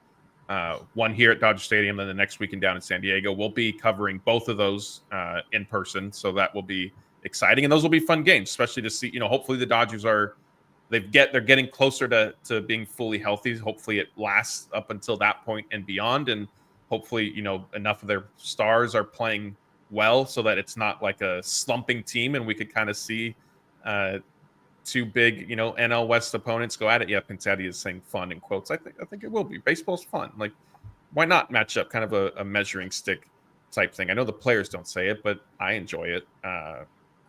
Zenji saying thanks for the long show. This is fun. Yeah, thank you, everybody. We're over 3 hours. This might be, I guess, the World Series when they won the World Series. That was our longest show. We might have gotten close to like 4 hours at some point, but this is definitely longer than last year's trade deadline show. We had a ton of help with all our staff rotating everybody in. Scott joining us, also taking time out of his day. We appreciate that. And of course, we appreciate everybody who is stuck with us. Like I was saying, we got over 6,000 people on YouTube, Twitter, and Facebook. So a big thank you for that. And as a reminder, if you are on YouTube, and even if you're not, come check out our channel, Dodger Blue 1958. Hit the like button on this video, subscribe to the channel, ring the notification bell. We have a ton of content still planned for it's less than second half of the season, but the rest of this season, and of course into the playoffs. And keep reading DodgerBlue.com, whether it's an off day like today, if it's trade deadline or not. We got a bunch of content that we're putting up. Podcast, you can find us there as well. We have an app, Dodger Blue 1958. It's the easiest way to get all of our content and videos if you are an app person, which I know a lot of people tend to be this day. All right, let's do some quick closing thoughts. Scott, what do you have on just how the day went for the Dodgers? Oh man, hopefully these moves solidify. I keep thinking back to last year about how it was like surefire stuff that we knew that same thing, guys, same thing, chat. Things got to get healthy. But last year it felt like it was health. That was the biggest key thing. This year they've got to get right. A lot of these guys have to figure it out in the box. Tommy Edman, Mookie Betts. Shohei Ohtani's been, all world. He'll be fine. Freddie Freeman turning it around, find some power stroke here. Teoscar, he's looked great. Will Smith, keep doing your thing. I need that. I need those guys who are slumping hard. Mookie Betts. I don't know where you guys are at on there. That's someone I don't know if he's going to find a pocket this year where it just all clicks. So that's the biggest one, So that's where I'm at. So it's hard to gauge that, and that he's a big piece to the top part of the lineup. At what point does Dave Roberts think about something? I don't think he makes a move though. I think it's just staying up there and keeping that consistency with the top three, the same thing. But starting pitching, very impressed with what Tyler Glasnow has done. Blake Snell, I didn't realize that he hasn't pitched since early April. It's been so long. So, get started pitching rolling. But there's just a few things. I like the moves though today, and not crazy. I'm going to stay at a high C. Nothing more than that though. Blake, how do you want to? Oh, well, we have a super chat. So before we get your closing thoughts, Robert says, I would like to point out that during Ohtani's presser when he signed, he said the Dodgers must maintain a strong farm system as a stipulation. I don't remember this specifically. I thought that it was more, maybe he was praising their farm system, and the sort of stipulation, if you will, was if he was deferring $680 million, that they reinvested that back into the team, which I think they have continued to do. So I don't know, Robert, if maybe there was some mixed messaging there. Blake, you were there with me at the press. Do you remember this? I don't remember it. Could have been something like he said in Japanese and was kind of lost Perhaps. in translation, Yeah. which would be my current thought there. But yeah, I think he just wanted the Dodgers to keep investing and making a good team, which they've certainly done. Yeah. Blake, here, let's get your closing thoughts on this. Nomo says he's with Scott emotionally, but you logically. I mean, yeah, I think it's hard to be upset about what they did today. They filled all their needs with quality players. They probably weren't the best players available, but they're all good players nonetheless, and they didn't really trade up anything. They traded a third catcher, a starting pitcher who everyone wanted gone, and an outfielder who everyone wanted gone, and they filled all their needs, while other teams had to go and sell their farm systems to fill their needs. So, I think the Dodgers just did really well. They didn't need to go out and add the best closer available. They didn't need to go out and add the best bat available. They have all the talent that they needed to win. So to get the guys to help your roster now and also add some prospects and improve your farm system for basically nothing, there's not a single player the Dodgers traded that I think any fan is going to miss at any point. It's just a really good business with how they're able to do that and fix these issues on their roster. So yeah, I really like what they did, and I don't see any reason to be mad. I know fans want the big names, players like the Durans and the Kwans of the world, but the Dodgers just really didn't need to do that, and they got better. That's all there is to it. Man, I just saw a tweet about what the Padres did today. 10 of their top 30 and 5 of their top 10 prospects today, including 1, 3, 4, 6, and 7. Yeah, so we had the question earlier. I know I didn't answer that. We were asked, when does the fall off come for them, type thing, if with their farm. I think if it does, I think we're looking at probably 2 or 3 years from now, right? You trade those many guys at this point, all in 1 year. I think 3 years is where we see it. And if it doesn't happen, then hey, tip your cap to AJ Preller for figuring out a way to continue drafting and turning out all these crazy trades year in and year out. Well, yeah, or that. Yeah, I guess we'll see. All right. That will do it for us.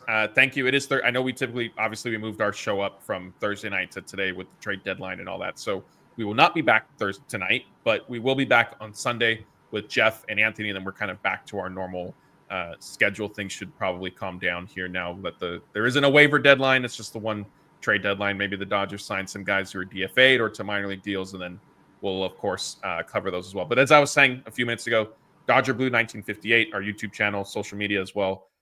Subscribe, rate, review, all that good stuff. Hit the like button on this video, ring the notification bell so you don't miss anything that we put up. And of course, keep reading DodgerBlue.com, where we publish a bunch of written content for you guys every single day. Home games, road games, off day, doesn't matter. We've got a bunch of stuff for you to read. So that's Scott, that's Blake. We had Bruce, we had Anthony, Jeff, Daniel. I'm Matthew. A big thank you from all of us, and we will see you next time.